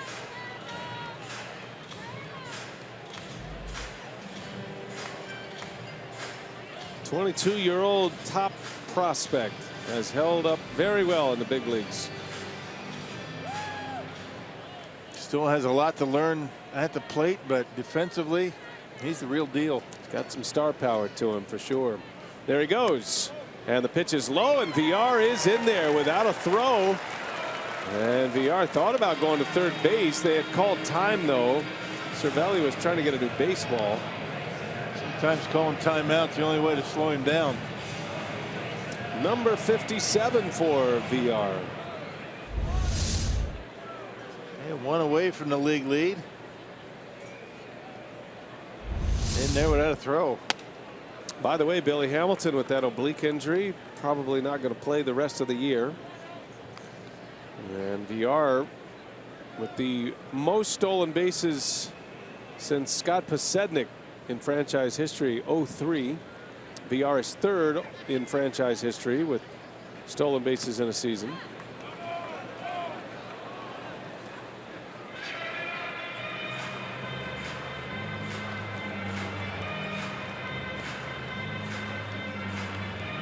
That's one guy who has proved he can be an everyday player in the big leagues. Has not been the case until this season. He's been the stopgap. He was the stopgap for Carlos Correa last year. Brewers brought him in here to do the same with Arcia coming. There's a bouncing ball that's going to be gloved by Rodriguez. The throw not in time. That pulled him off the bag. That'll be a base hit for Arcia. That's a good piece of hitting. We saw McCutchen do that top of the inning, just punch one over toward the right side, and Arcia doing the same. Rodriguez got there, he rolled around and just couldn't get an accurate throw to first base. That Brewers set up nicely. Check it out. Takes a little off the swing. He kind of shortens up a little bit. And a little bit off the mark and a little bit late. Saved a run with the dive. First and third with nobody out. Suddenly the Brewers have the tying run to the plate. And their best power hitter coming up in Chris Carter.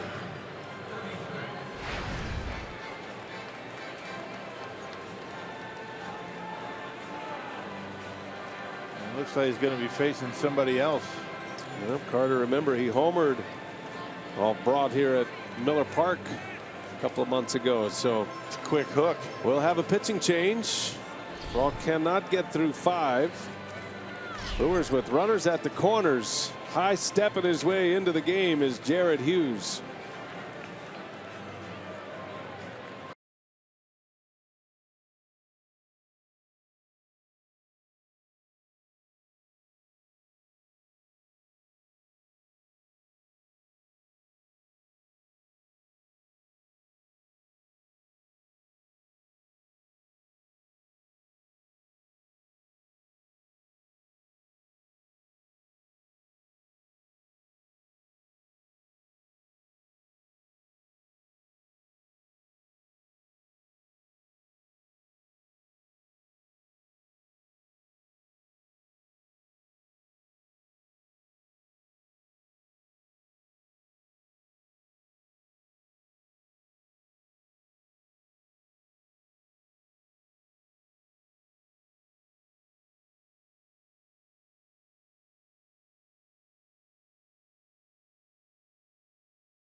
The tying run here in the 5th inning. Suddenly the Brewers putting up a threat. Carsoup.com trivia.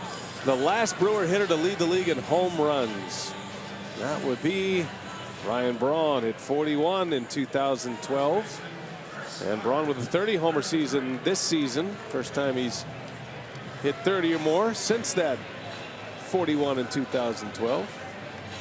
Ryan with 6 30 homer seasons in his Brewers career. Jared Hughes, Rock, this is appearance number 60. Yeah, sinker baller. You know, it's a kind of a quick hook for Braun, who does not have a win. He's got a 3-run lead in the 5th. Will not be able to pick up the victory. Tough break for the kid, but Hughes is in. He's a sinker baller. He gets the ground balls. And Carter on the ground, a hot one. Jung's got it, and the throw to second is out. Throw to first, out. Well, that's a heck of a double play right there. And the Pirates' second most double plays in the National League. That's number 160. And Clint Hurdle patting himself on the back right there. I want the ground ball, although it was a bullet to Gung. Knocks him over. Still able to turn the double play. That was well done. Run scores, no RBI. And it is 5-3. Wow, from the seat of his pants. Good play by Rodriguez. Yep, Hurdle says, that's me. That is all me right there. That was right. Bring in the ground ball guy, knocking over my third baseman. All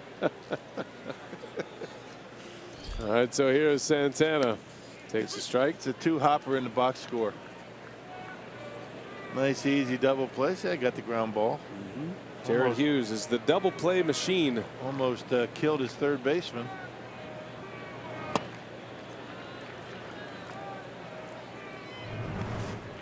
At the plate, presented by Wendy's. Santana has walked, and he had an RBI double. That came in the 3rd. Trying to get it started all over again with 2 outs.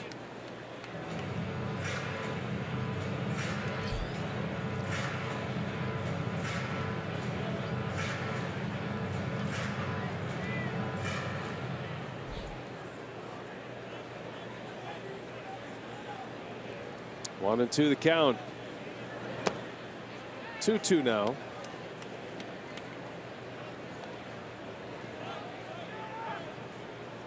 Domingo with 9 homers on the season, just 232 plate appearances.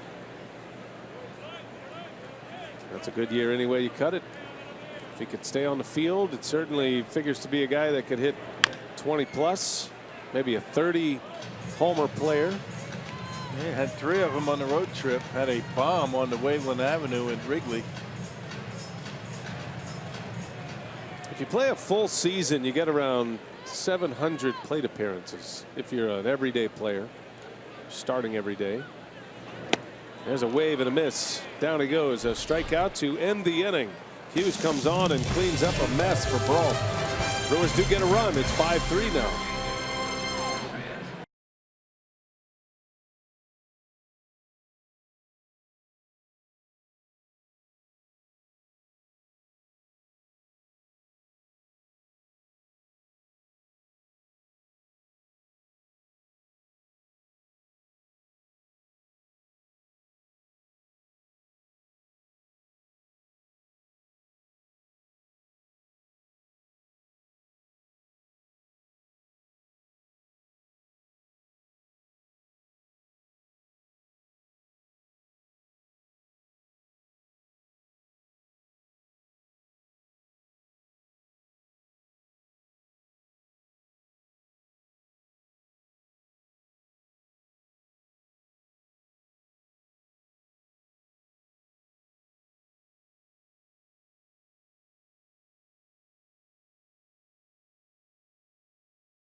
Brewers trailing the Pirates as we go to the 6th inning from Miller Park.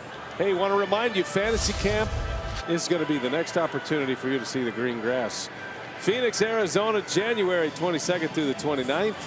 You get a personalized Spiders glove. These are real big league gloves, by the way, with your name on it. If you register and deposit by October 1st. Cecil Cooper, Jim Gander, Greg Vaughn, Jeff Cirillo, Corey Hart, all on the coaching list this year. For details, go to brewers.com/fantasycamp.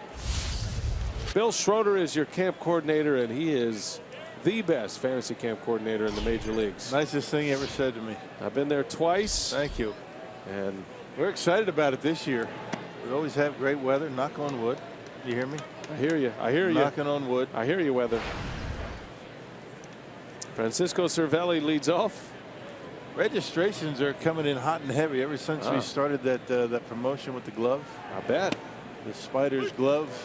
Got to register by the end of the season, though. Now, can you get any kind of name on there? Could you get a nickname? Oh, yeah. Yep. You get to ask for the name you want? That's nice. Yeah. And you have 4 different color combinations you can choose from. So we have, the folks from Spiders, Ed Alf and his gang, and they have been real good and pretty much get it the way you want it. There's a base hit up the middle. Cervelli singles. Brewers having a tough time keeping the Pirates out of the hit column today. That is their 10th hit already. Yeah, Cervelli waiting back nicely on that fastball from Rowan. Now, one more thing about the glove. You sign up before the deadline, October 1st. You'll have it by Christmas. Any kids out there or wives or husbands want to send your wife? We accept women. Had a number of women in the past. Sure. Special locker room, and don't want you to think, all you ladies out there, that fantasy camp's just for the dudes. Not by any stretch. We do have a lot of women that come down with the husbands, and you have a companion package that you can sign up for. We involve the ladies as much as we can.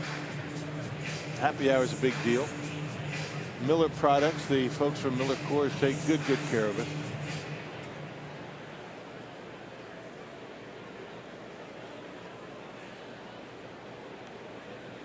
Sean Rodriguez with a runner at first. Rowan deals a little spinner that misses. He's having a difficult time throwing that pitch for strikes. It's full to hitters, but he just can't find the strike zone with it. It's been a long time since he pitched. 12 days since his last outing. There's a liner to right, base hit. Cervelli's going to turn and go to third. Santana's throw comes in, and it's late.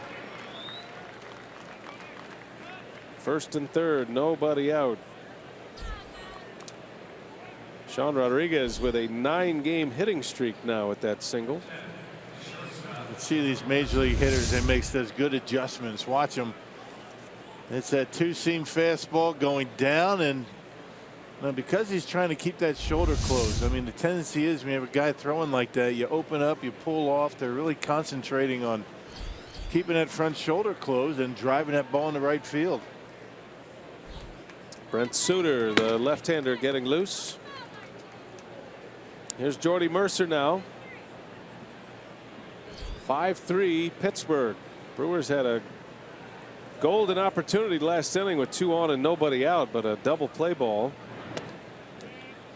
Beautifully turned double play. Yeah, tough break for Carter. He hit it right on the nose, but right at gum. Knocked him over. Still turned the double play.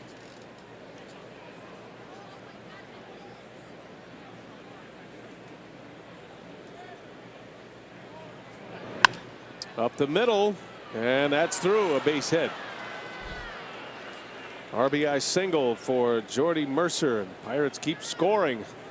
It's another run on the board. They've scored in each of the last 3 innings to make it 6-3 now. Yeah, this game is close to getting out of reach. Nobody out. Well, you got Brent Suter getting up in the bullpen. He's almost ready. I guess he is ready, just standing out there. Council wants to wait and see who Hurdle announces as the pinch hitter.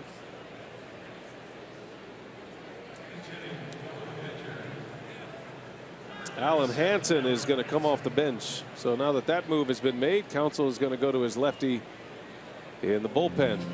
Another pitching change. We'll take a break. We'll set up Brent Suter. 6-3. Pirates have the lead.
Baseball on Fox Sports Wisconsin is brought to you by Miller Lite, the original light Pilsner.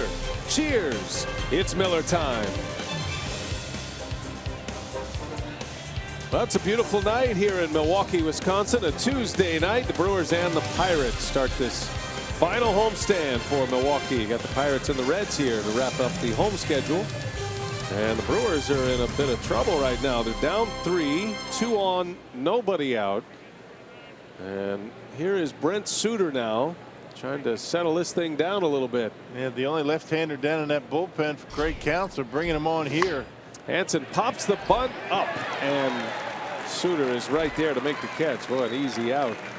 That was a gift. They tried to advance the base runners to bring the top of the order up, and not very well executed. Suter's first appearance in the major leagues was a start at Seattle. He got beat. But he's been unscored upon in 8 relief appearances, so he's thrown the baseball well for Craig Counsell out of the pen. Getting right-handers and left-handers. Well, if you're ever looking for a guy to create a little tempo from the mound, it is Brent Suter. Works extremely quickly. Uses that to his advantage. That sweeping curveball is down and away to Frazier.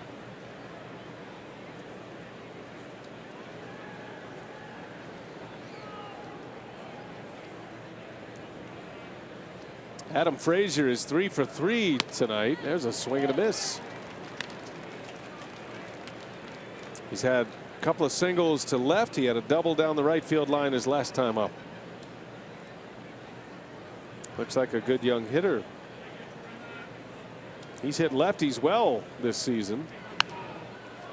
Small sample size, but in 16 major league at-bats against left-handed pitchers, he's 9 for 16. That is a .563 batting average. That's going to keep you in the lineup. Yeah, no kidding. This guy can hit. Got a good approach. And he runs well, so if he's going to hit into a double play, he's going to have to be right at an infielder. 1-2 the count. Count stays at a ball and 2 strikes, and Maldonado is on his way.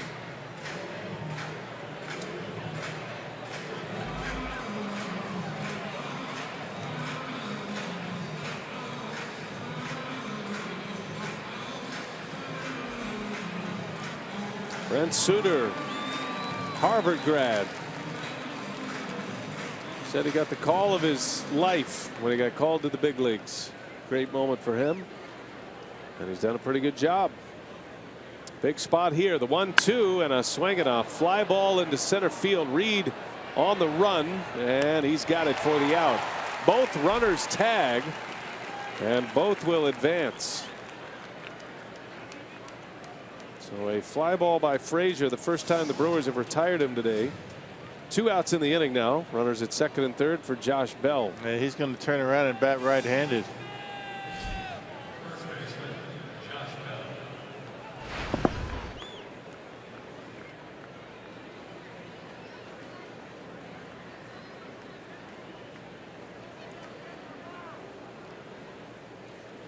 Key matchup here for Suter. Bell drove in 2 runs with a single his last time. Hits a shot. Oh, VR is there. Perfectly positioned. VR lays out to take a hit away from Bell. That saves 2 runs. Keeps the Brew Crew in the game. What a play by VR. That was a shot. Diving catch on the backhand. VR making it look easy.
Perhaps a game-saving catch. We'll see if the Brewers have a comeback in them. But a beautiful diving play.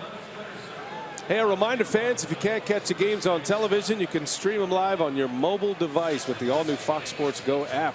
Download the app, take Fox Sports Wisconsin and Brewers baseball with you wherever you go.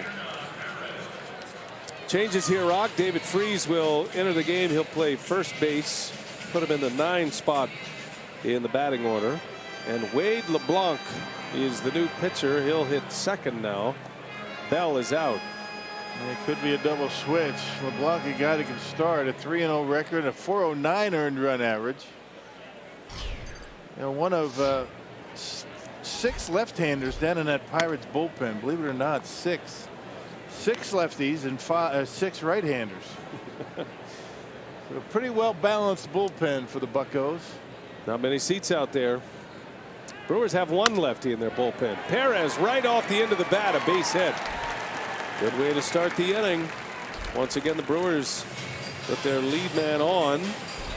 Back-to-back innings now.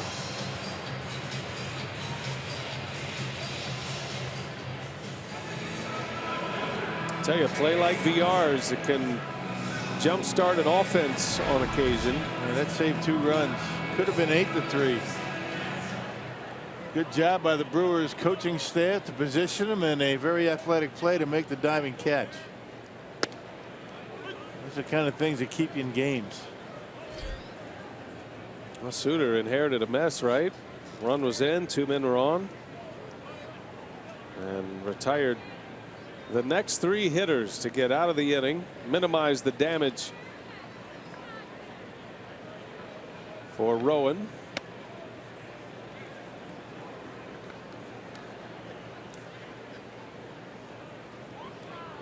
Jake Elmore is 0 for 2. Hit the ball sharply his last time up. Took a diving stop by Rodriguez to get him.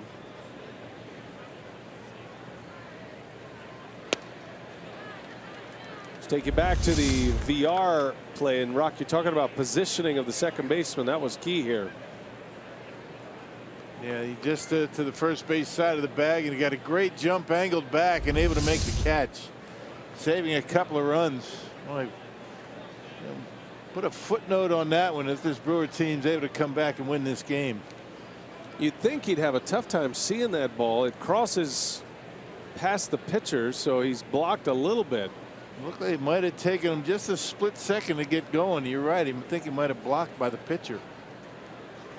Athletic enough to make up for it. 2-1 to count to Elmore. And a strike. 2-2. On deck, Michael Reed. If you're just joining us, Ryan Braun is away from the ball club. He and his wife Larissa welcoming in their second child. Slow roller. Gung gloves it and out at second base. He's been a busy guy over there at third base. Jung Ho Gung. One away, runner at first still for Reed.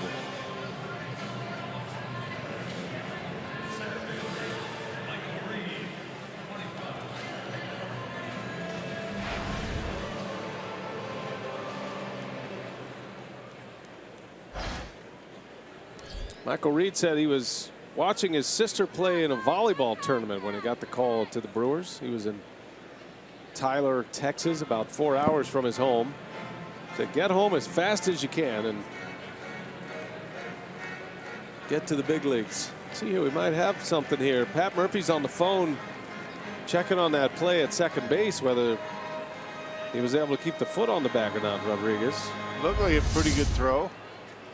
Yeah, he might have taken it off. Taken off just a split second too soon, and this might be one to take a look at. Well, that would change things here. Well, does he have the toe in the bag? Tough to tell with that angle. Yeah, Jerry, or I should say Hunter Wendelstedt, the second base umpire, and they wanted to take a look at it, I guess, or they're circling the wagons here.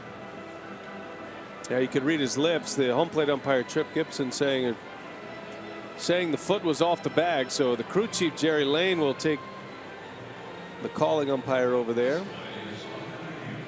And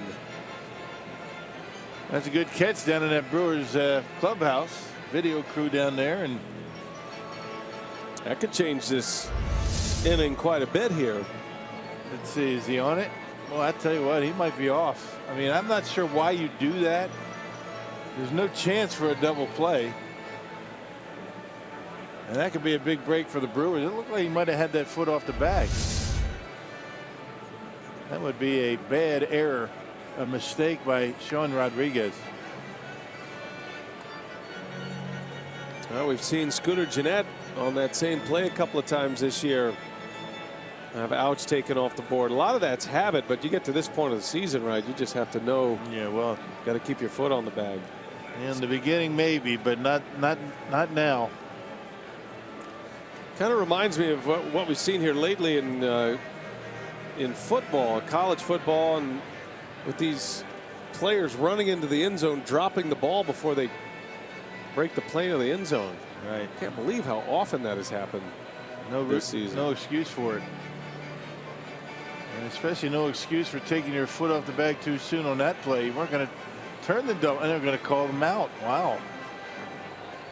Well, interesting call. Sean Rodriguez a bit of a break. Well, guessing not enough evidence to overturn. That'd be the only, because it's not exactly. I don't know. I don't know. Looks like I'm not sure what they're looking at in New York. It was pretty obvious right there. Of course, we're looking at it with Brewers colored glasses, but well, they've been calling that by the letter of the law all year. I can't disagree with the call because it's not the intent, really. Again, I'd like to see, we talk about this a lot, but I think there needs to be some kind of discussion about the proximity of the foot or the base, especially at home plate. You know, it's a splitting hairs now with replays, and it's not Just go back to the way it was. Just go back to the way it was 3 years ago. Just bulldoze that billion-dollar replay center. And no, I'm not saying that, but I mean, calls like that. I mean, hey, you can't blame Craig Counsell. I mean, just using the system. I mean, you know, every manager does it. You can't blame the managers and the video crew for taking a look at that and trying to, you know, steal a safe call. I think it's gone too far, though. I agree with you. And by the way, the official ruling on it, so there's only 3 things you'll hear from baseball after a challenge. There is the play stands, which is what we had here, and that means there's not enough evidence to overturn it. If there's enough evidence, they'll say the play is confirmed, and then obviously if they overturn it, it's called overturned. So then at least you know a little bit where they're headed and why they made their decision. So yeah, call stands. In the eyes of the replay center in Chelsea, New York, not enough evidence to overturn that play. And that's ball 4. So suddenly the Brewers with 2 on. Michael Reed is aboard. And here comes Maldonado, who's been the hottest Brewer hitter tonight. Last time up, Maldonado with 2 outs in the 4th inning. Launched one out of here. His 8th homer of the season, matched a career high. And at the time, it pulled the Brewers within a run. It was 3-2 at that point. Pirates then scored 2 runs in the 5th.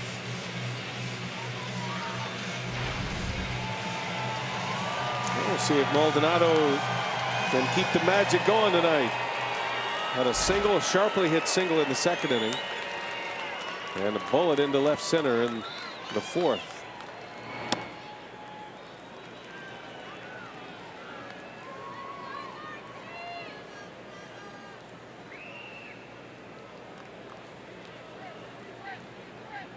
Bottom of the 6th.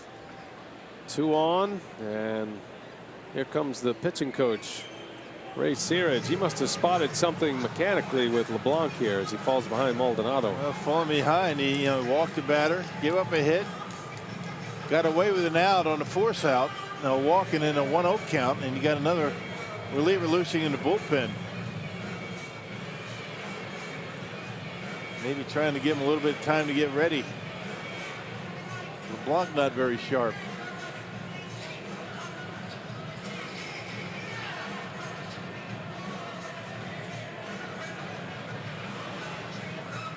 LeBlanc shaking his head a lot. He's catching it from the pitching coach and the catcher, so we'll see what they have in mind here.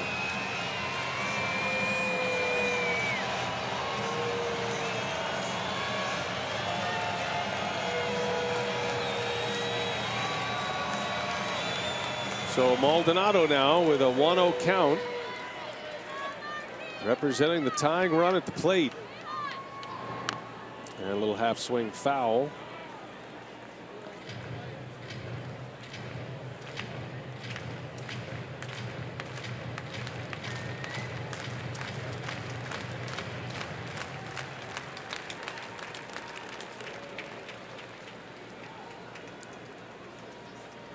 Elmore and Reed, the base runners. 1-1. Maldonado takes a strike. Yeah, a little breaking ball that he had a check swing on, and busted him inside. And yeah, Chip Gibson has had a liberal strike zone all night. 1-2 the count. LeBlanc steps off.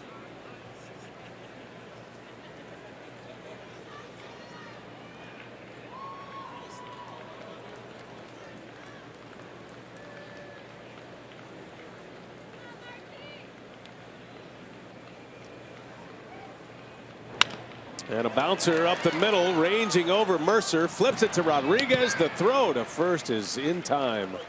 And a double play to end the inning. 6-4-3 double play. And the Brewers still down 3.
As we head to the 7th, and earlier today, the Brewers announced their recipients for the Robin Yount Performance Awards, Minor League Pitcher and Player of the Year. And those recipients are shortstop Isan Diaz, who played this season with the Timber Rattlers. You see his numbers: a .264 average, 20 homers, 75 RBIs. And Brandon Woodruff, between Brevard County and AA Biloxi, a 14-9 record, a .268 earned run average. His 173 strikeouts led all of the Brewers organization and all of minor league baseball. He was the 11th round draft pick in 2014, and Diaz, of course, was acquired in the offseason trade with the Diamondbacks, along with Chase Anderson and Aaron Hill for the Gene Segura trade. So congratulations to them, and we'll have a chance to meet them, get to know them on Saturday when they're here at Miller Park to receive those awards. All right, looking forward to that. Great seasons by those two, and congratulations to each.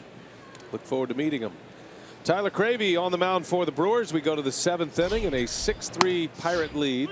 Andrew McCutchen leads off for Pittsburgh. McCutchen with 2 hits tonight, drove in a couple of runs the first time up. That one's deep into left field, but playable. Elmore is there to make the catch. Yeah, good breaking ball, had him out in front. Cravey last pitch on Tuesday at Cincinnati. Scoreless inning.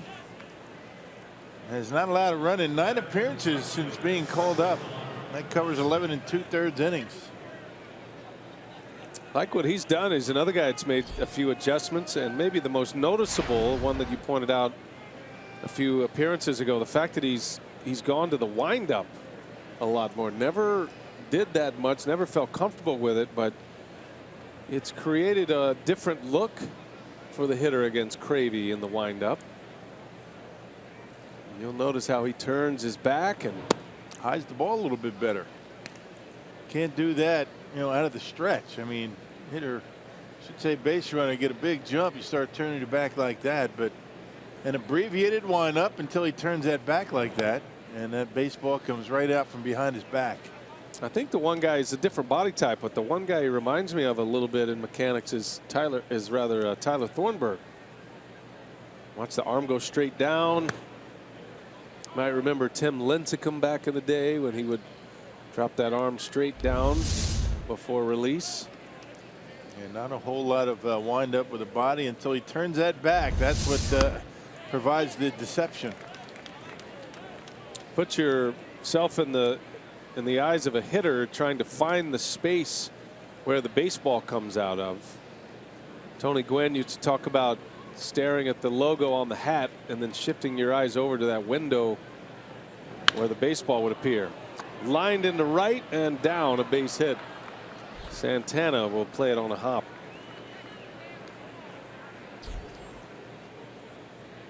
Base hit for Polanco. Snaps an 0 for 13 at the plate.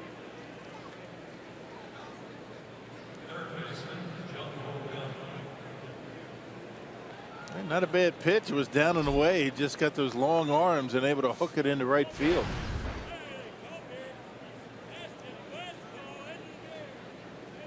So a man on for Jung Ho Kang, who's 0 for 3. Well, good breaking ball there. A wave and a miss.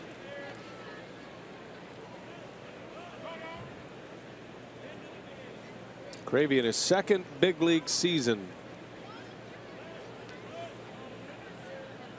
Still looking for his first major league win.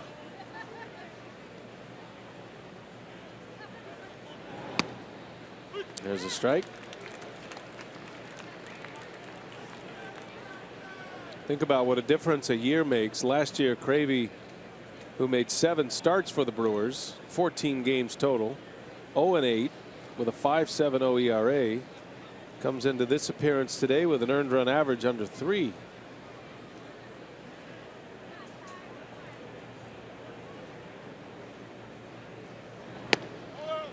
Yeah, everything's a lot quicker out of the stretch. Not as much of a turn with the upper body, but still there is some there.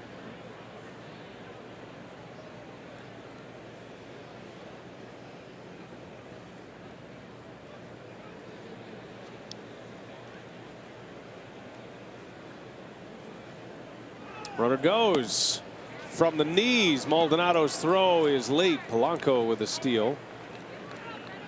Got a great jump off Cravey.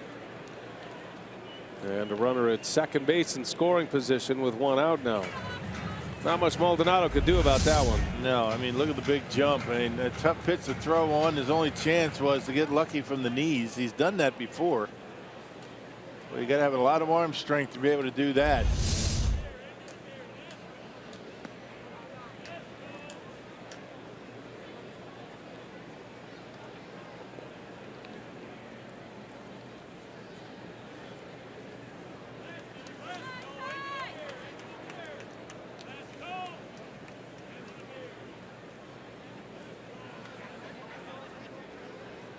Pirates have threatened often tonight.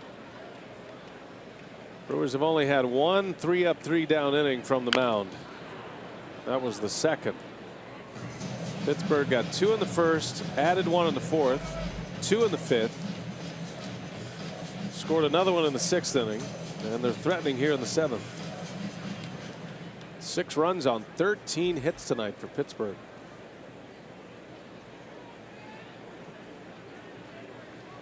Full count, 1 away. And they're really not at full strength, you know. You got no Harrison. Josh Harrison's out. No Marte. This has been a pretty good offensive team, this Pirate ball club. It's really not the reason that they're on the outside looking in right now. Marte has a back injury that's had him on the shelf. Hasn't played since the 5th of September. It's been that kind of finish for Clint Hurdle's Pirates. A lot of injuries. 3-2 on the way, and a swing and a miss. He struck him out. Second out of the inning for a strikeout for Tyler Cravey. Yeah, look at that little cut fastball, and yeah, down and away. Gunk tried to pull it. Pitch number 8 out of the zone. Maybe changeup. 2 gone now. And here comes Cervelli, the Pirate catcher, with 2 hits tonight. Doubled in the 4th. He singled in the 6th, and he has scored 2 runs in this game.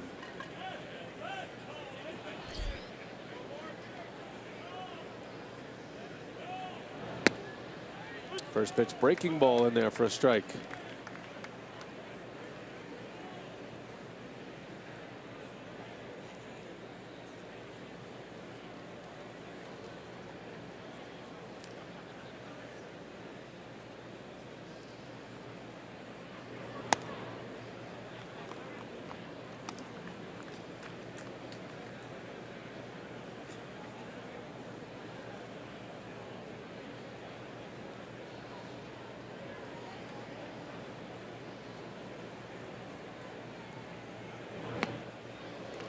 Was a big swing by Cervelli. Big hack, huh? Off balance. Well, you give yourself one of those, then you have a little walk around the cutout, and then you say to yourself, let's get back to normal here. Make sure all your faculties are still in place. Good changeup. Swinging fastball, got changeup, and that's what happens, off balance. That little split change that Cravey throws. Might have another one in mind for Cervelli. Runner at second, 2 outs. Cravey trying to get the Brewers to the dugout, only down 3. 1-2 the count. He didn't bite on the fastball.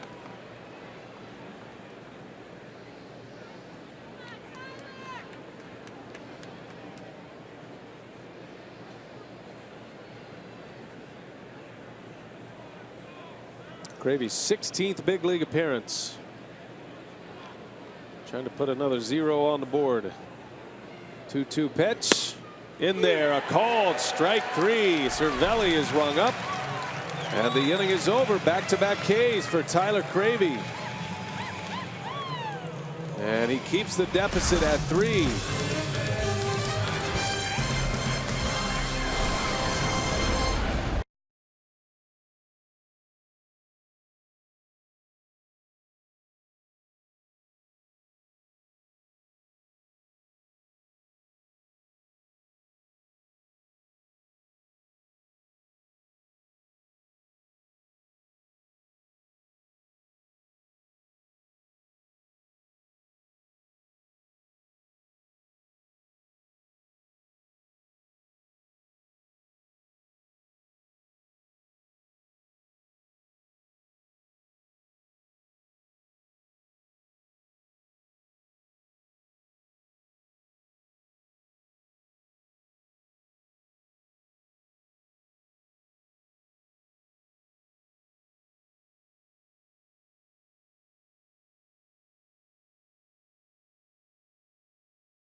Park, first of a 6-game homestand for the Brew Crew.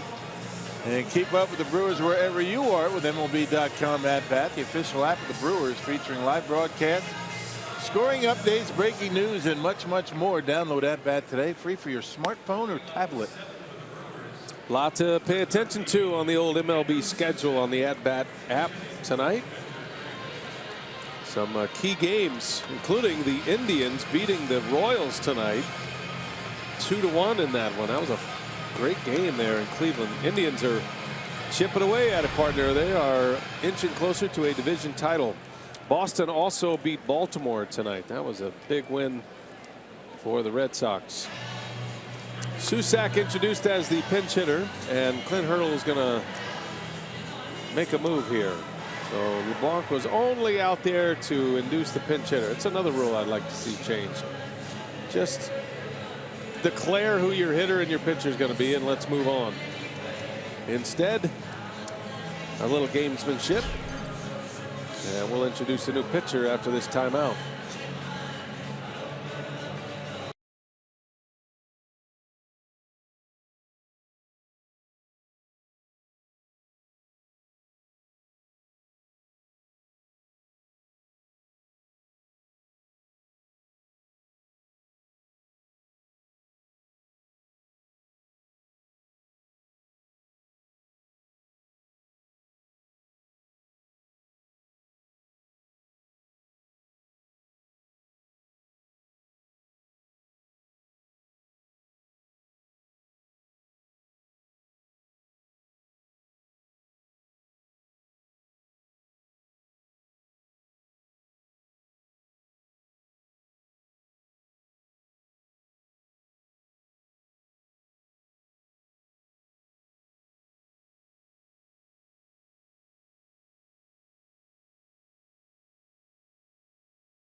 Two managers are going at it as if it was a playoff type game, and that's the way it should be.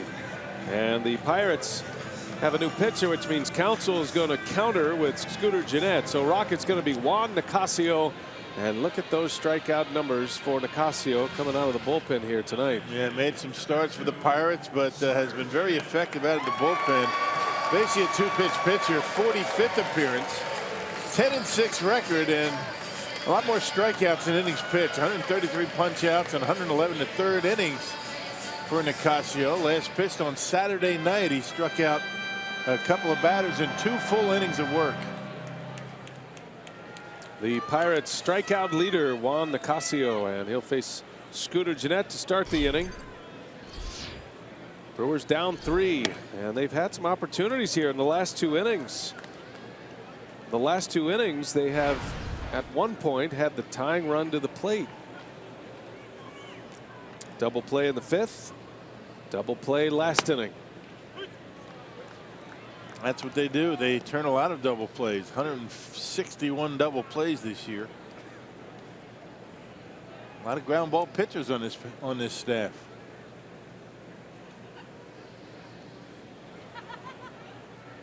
One ball, one strike on Gennett. A little jam shot foul.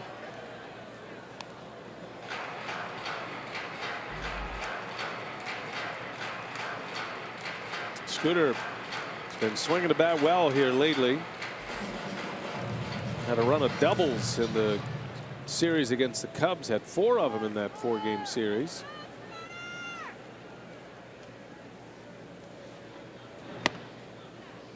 Nicasio did make 12 starts for the Pirates. Gives him a little bump in the strikeout numbers, but mostly out of the bullpen.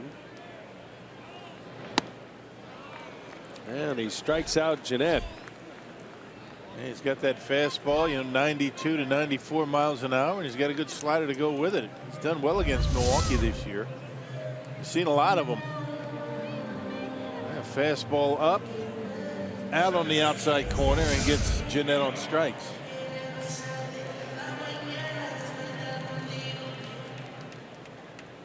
Top of the order now. Here is VR.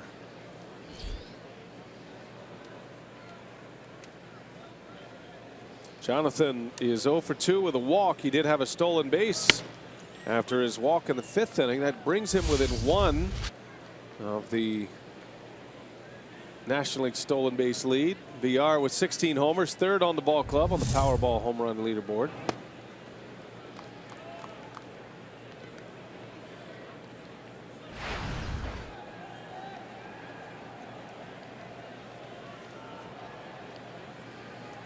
One and one. VR swinging a foul.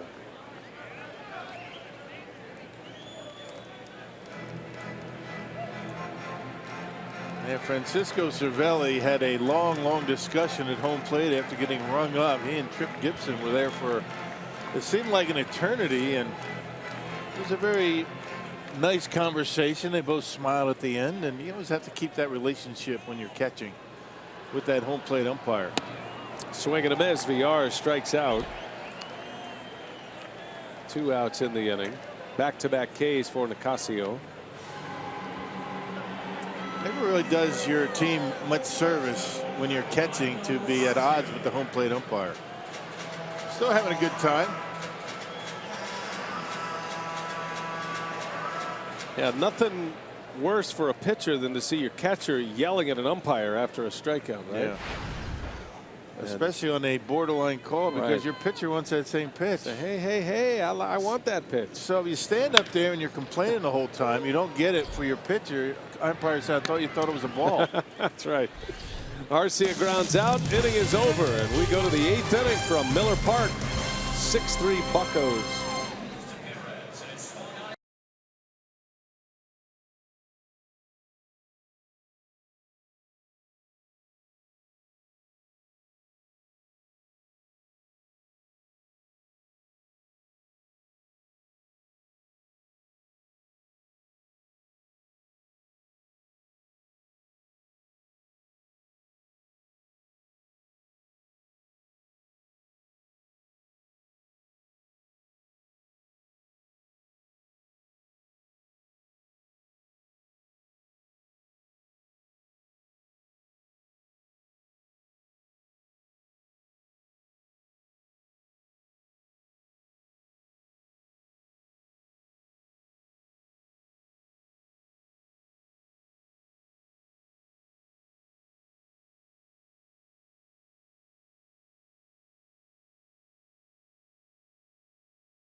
At Miller Park, and bring the family out to the ballpark on Sunday afternoon for the final Kids Eat Free Sunday of 2016. All kids 14 and under will enjoy a free lunch courtesy of Pick and Save, Blue Bunny, and Heinz. Plus, ticket proceeds from that game will be donated to the charity as part of the Give Back game. Visit Brewers.com for tickets.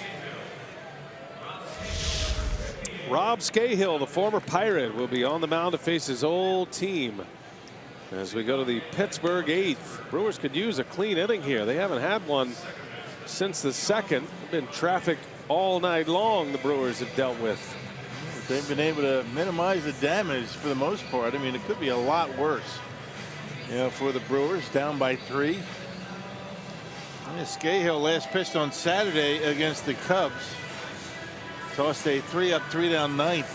That was that big win for Milwaukee against Jake Arrieta. So Scahill to face Sean Rodriguez as a single and a walk tonight. Extending a hitting streak to 9 in a row. And he's up there hacking at that first pitch. Brewers have gotten some pretty good defense tonight. They got a great play from Jonathan Villar earlier. That might be the one moment in this game, if the Brewers can come back, you're certainly going to look at that play by Villar. That would have stretched the lead to 5. Probably blinded by this line drive from the pitcher, and still in great position there and able to make a diving catch on the shortstop side of the bag at second. Yeah, it looked like he got a little bit of a late break because he didn't see it. Still able to make the catch. Well done. Key play by Villar, and you figure he's a guy more comfortable, it seems, in the middle infield. We talked to Carlos Subero, the Brewers infield coach, about Villar, and played most of the year at short. Then Arcia came up. They moved Villar to third, and actually had Perez playing second base, but it looks like Villar is more comfortable in the middle infield, and Perez has ended up at third base mostly. He's swinging a miss. Rodriguez strikes out. Scahill starts his 8th inning with a K. There's Carlos Subero having a chat with Craig Counsell. A lot of infield discussion between those two.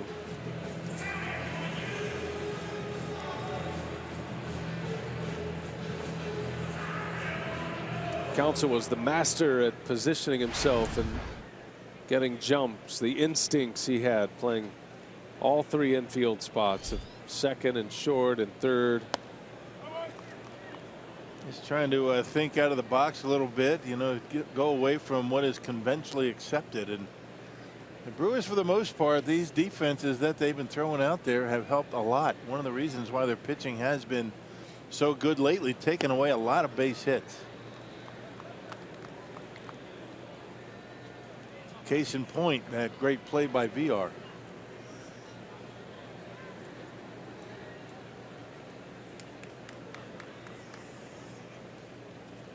One away for Jordy Mercer. He's 2 for 3 tonight with a couple of RBIs. Drove in a run with a single in each of his last 2 at bats. Suffered a bad knee injury here last year. Collision with Carlos Gomez at second base. He's had a career year as far as RBIs go. You think about a guy hitting 8th mostly, 59 RBIs now. And every RBI will set a new career best. He drove in 55 in 2014. Flips the bat, thought he had a walk. Yeah, it's the same pitch that Cervelli was complaining about, that low strike.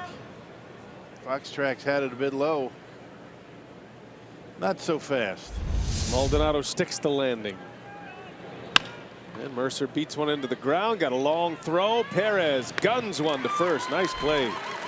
And Mercer is out. 2 up and 2 down. Hey, tonight's time of the game winner, the Pioneer Bar and Cable. That's way up north. Northern Wisconsin. If they call the Brewers by 8 o'clock tomorrow morning, they'll get 40 tickets to a Friday night game in the Miller Lite Beer Pen for April or May next year. This offer courtesy of the Tavern League of Wisconsin and Miller Lite. Say hello to all of our friends in cable. Way up there, right? Way up there. Up north there. Yep. David Freese in his first at bat. Came in on a double switch last inning. That's in Bayfield County, you know, Cable. Sure. Everybody knows Cable. Your annual victory lap around the state when the season's over. I started my victory lap a little early this year. I went down to in the Lake Geneva area yesterday. Had the big Fox golf tournament. I didn't see you there, by the way. But I was in Lake Geneva. Yeah. Did you know that? I did know that, and I noticed you didn't make it to the golf tournament. Your presence was missed. We had a great time out there. Abbey Springs Golf Course. Very hilly. And there's actually a few holes with got a nice little view of Lake Geneva. Tremendous golf tournament. We had fun there. I made an executive decision regarding that golf outing. I understand. Little jam shot. 11-game road trip.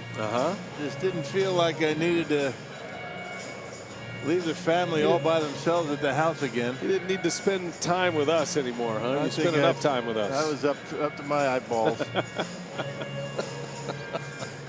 So it was nice of you guys to do it, though. Nice of Fox to bring everybody down. You had some sponsors out there. But it is nice. And you know I've quit golf again. Right. Again. It's a hit or miss sport for Rock, that golf. You know, Rock, I always say, golf's not for everyone. Right. But I have taken your advice when I do play. There's a called strike 3. Not good enough to be mad. Inning is over. Scahill strikes out David Freese. That's true.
Get the big lumber out here. Carter, Santana, and Perez in the bottom of the 8th, 6-3. The Pirates out in front.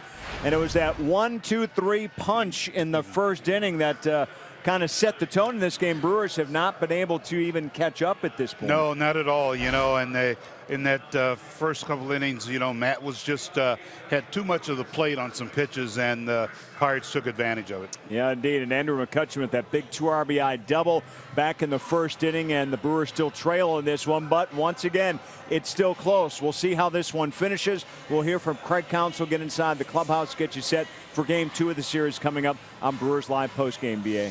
All right, Craig and Davey, thank you. We call him Cravey. And here is Antonio Bastardo on to pitch for the Pirates. Chris Carter will step in. Bastardo, former Philly.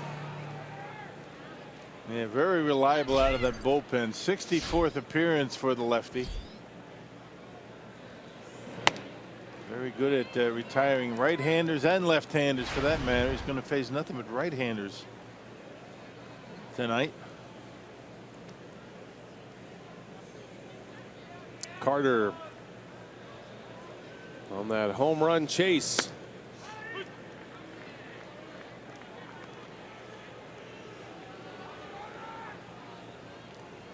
Chris hitting third tonight. Ryan Braun on paternity leave. Has up to 3 days. Not sure how long Ryan is planning on being away.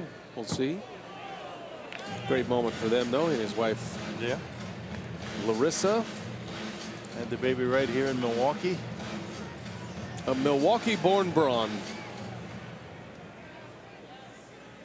Happy for him. Happy everything's well. All the reports are good. Everybody healthy. Grayson is Ryan's son's name.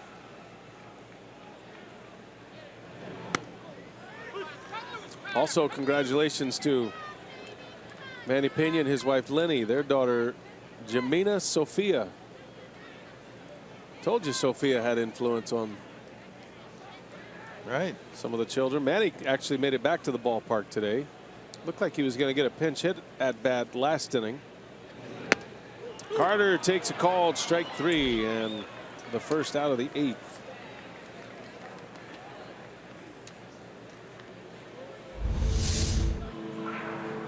Yeah, not overpowering, but he able to place that pitch, you know, right on the lower part of the strike zone. That's been a strike all night for Trip Gibson, and able to catch the corner with it.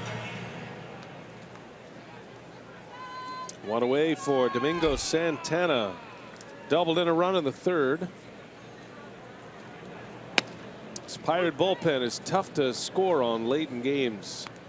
They felt like they could trade Melancon. It was by no means a white flag for the Pirates. It had that appearance that they were going to add prospects and maybe look at moving on, but they were right in the middle of a pennant race and a wild card race when they made that deal. But they felt like they were strong enough in their late inning relief, and what they needed most was starting pitching, and they ended up working a deal for Ivan Nova, and he's been great for the Pirates.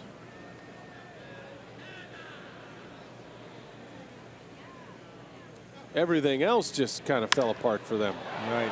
Santana skies one into right center, up there a mile, and McCutchen will make the play. Second out of the inning. Yeah, Nova's been one of their most dependable starters since coming over. He's had a couple of starts against Milwaukee. Nova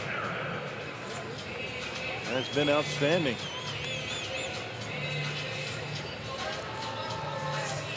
Well, the Pirates, their bullpen, 3rd best ERA.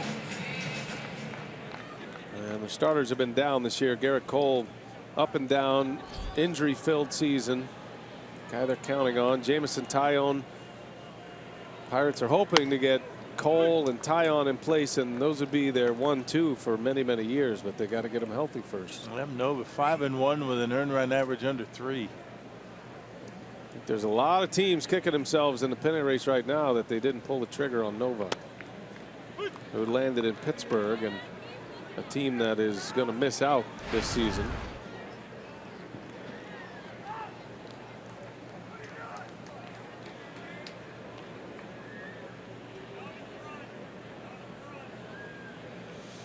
Hernan Perez, little flare, right field, falling fast, and it's down, a base hit. Hernan with 2 hits, and both have been off the handle a little bit. He's 2 for 4 tonight. Well, Perez is watching what's going on. He knows that the low strike is being called. This is a slider. Look how low it is. Not taking any chances, letting that one go on an 0-2 count, and is rewarded with a base hit. A glancing blow.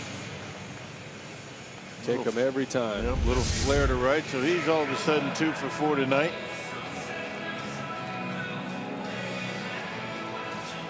And here's Jake Elmore. Well, the Brewers need a quick strike from someone. Down 3 here in the 8th. Only 4 outs to work with at the plate.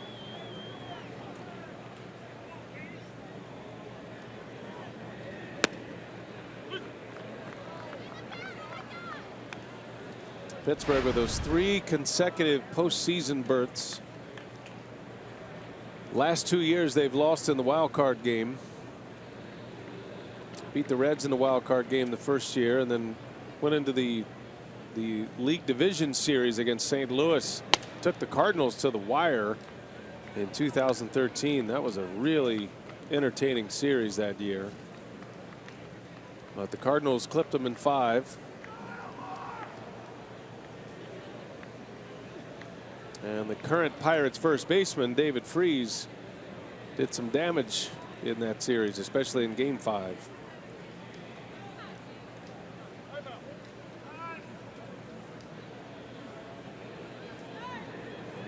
You go 20 years between playoff appearances, and then you make it 3 years in a row, and expectations are at an all-time high when the Pirates hit opening day this season. And then had to sit back and watch the Chicago Cubs just take apart everybody in the first couple of months. Kind of taking a wind out of their sails.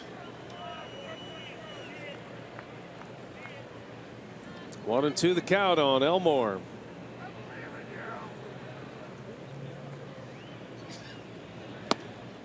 And down he goes.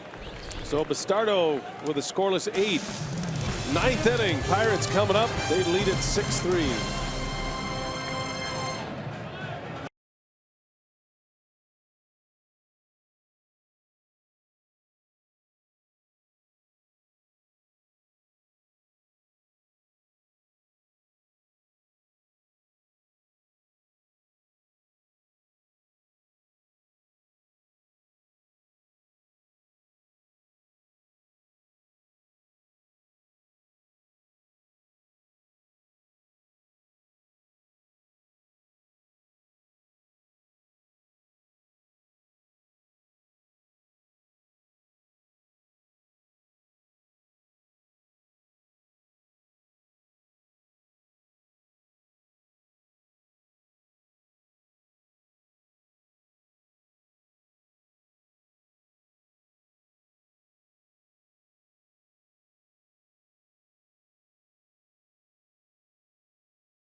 As we go to the 9th inning from Miller Park.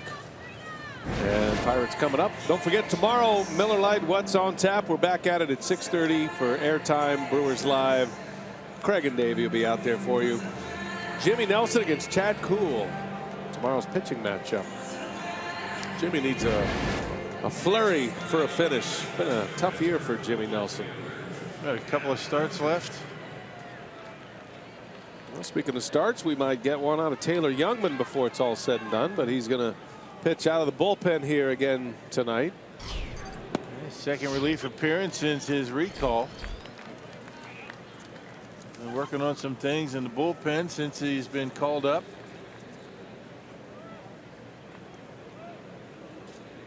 Youngman facing Adam Frazier.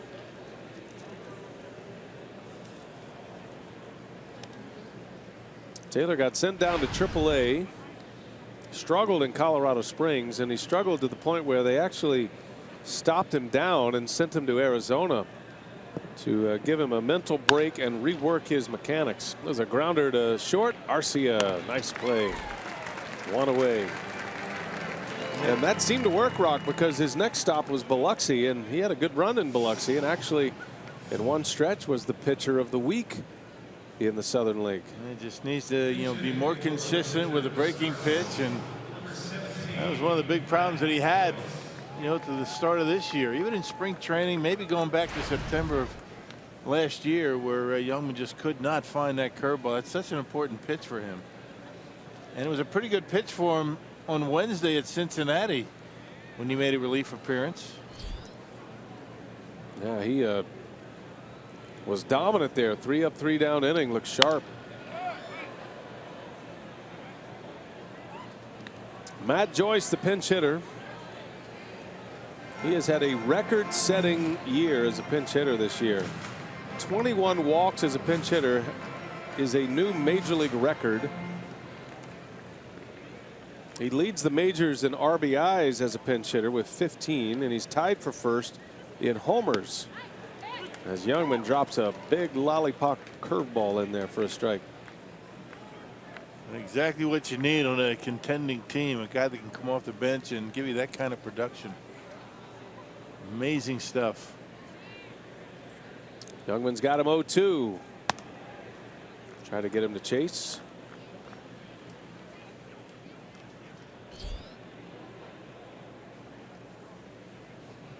Youngman, a former first rounder, 2011, drafted in the first round. Brewers had 2 first-round draft picks that year, number 12 and number 15. Youngman out of the University of Texas, and Jed Bradley was the other. Bradley no longer with the organization. 1-2 pitch. Down and out, 2-2. That's exactly where you want that curveball with 2 strikes.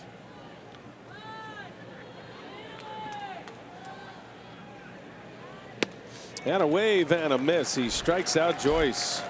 If it's 2-seamer going away from Joyce to get him on strikes. Yeah, curveball down, didn't make a mistake with it. Then went away with a 2-seamer. Check it out. This is a nice pitch right here. And see Joyce a little bit out in front of it.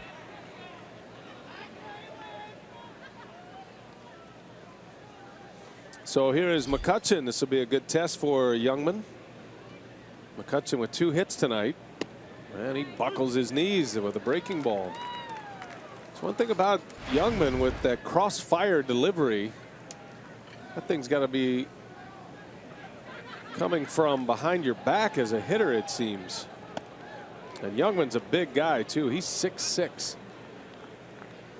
And he straightens you up with a fastball. You can see where his drag mark is on the mound. I mean, that's about at a 90-degree angle to third base. Unusual. What makes him good is what makes him inconsistent.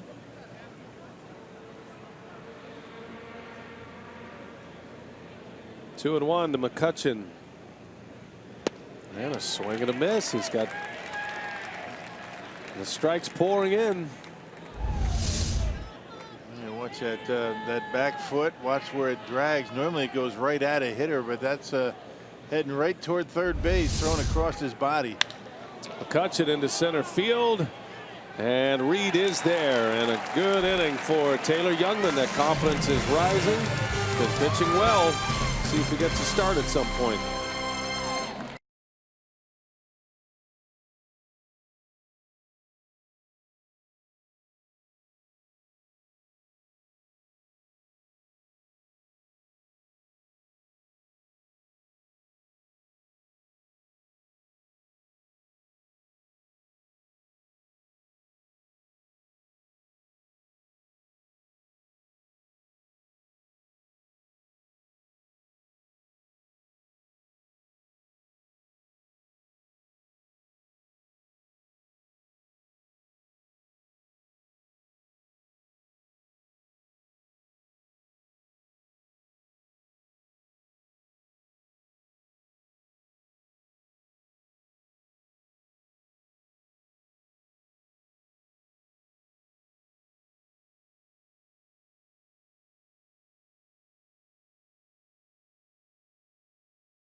Wisconsin, presented by Potawatomi Hotel and Casino.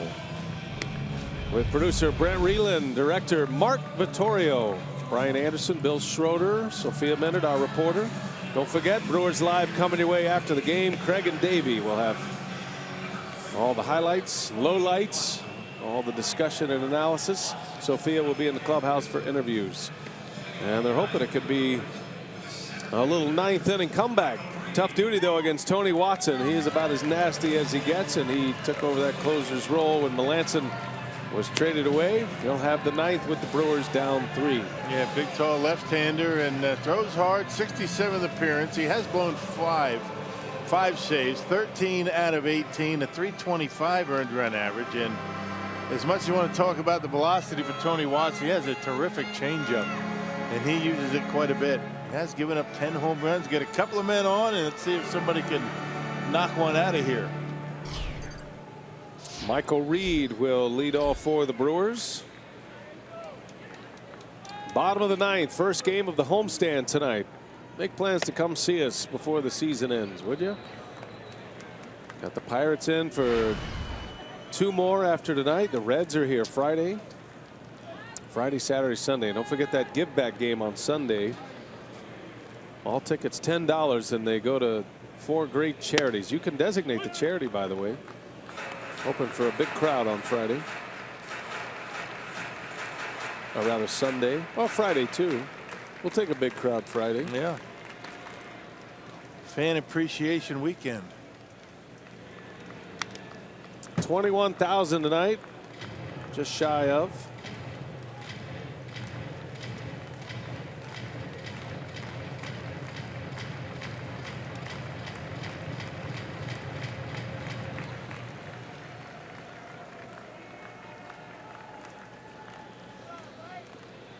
One and 2 to Michael Reed. A couple of days ago, he's in a gym watching his sister play college volleyball, and now he's staring down the barrel of a Tony Watson fastball. Yeah, well, his first at bat since when he got called up was a base hit at Wrigley Field. Not a bad start. Punch one to right field. 1 and 2 the count on Reed. Inside a ball. That's that pitch that's been called all night. Don't be taking low strikes tonight or low pitches. You'll be sorry. Yeah, that one, number 5 there. That one has been called tonight. 2-2 pitch. Got him. Struck him out. And there's that pitch you're talking about, Rock. Pulled the string, and down goes Reed. Yeah, it's a good pitch. I mean, good arm action on it. And he gets a lot of his strikeouts with that changeup. You can see the grip. Turns it over. Leaves it off the outside corner, and right-handed batters have a difficult time staying on that.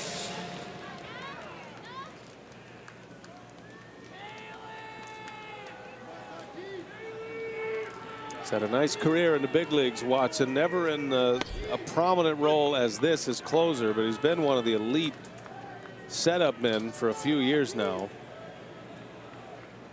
13 saves this year is a career high for him.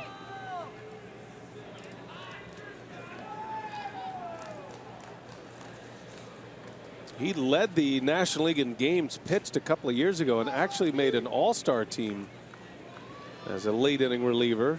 A non-closer. It's not easy to make an all-star team as a non-closer, but that's how good Watson was. 2014 had a 1.63 earned run average. Followed it up last year with a 1.91 ERA. His ERA has slipped a little this season. Shattered bat. That's going to roll foul. That's that changeup, Maldonado, right off the end.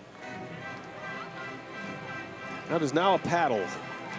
Playing cricket with that baby. Make a good Bodor. Right off the end, and that's what happens. You'd have those cupped bats. Hollowed out at the end, taking away some of the dead weight. You hit them off the end, that's what happened. They split right down the middle.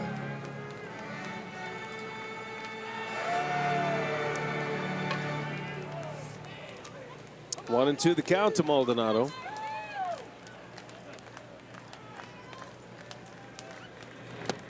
And Watson with another strikeout.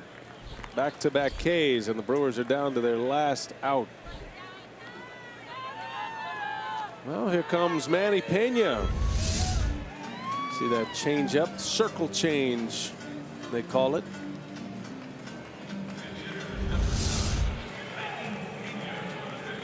new father.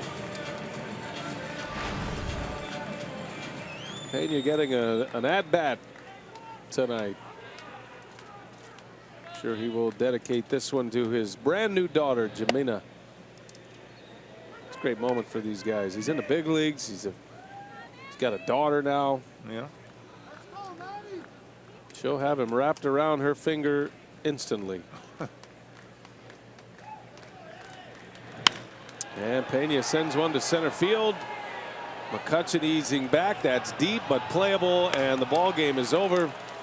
And the Brewers lose to the Pirates tonight, 6-3 the final score. Hughes credited for the win. Watson picks up save number 14, and Matt Garza takes the loss at 5-8.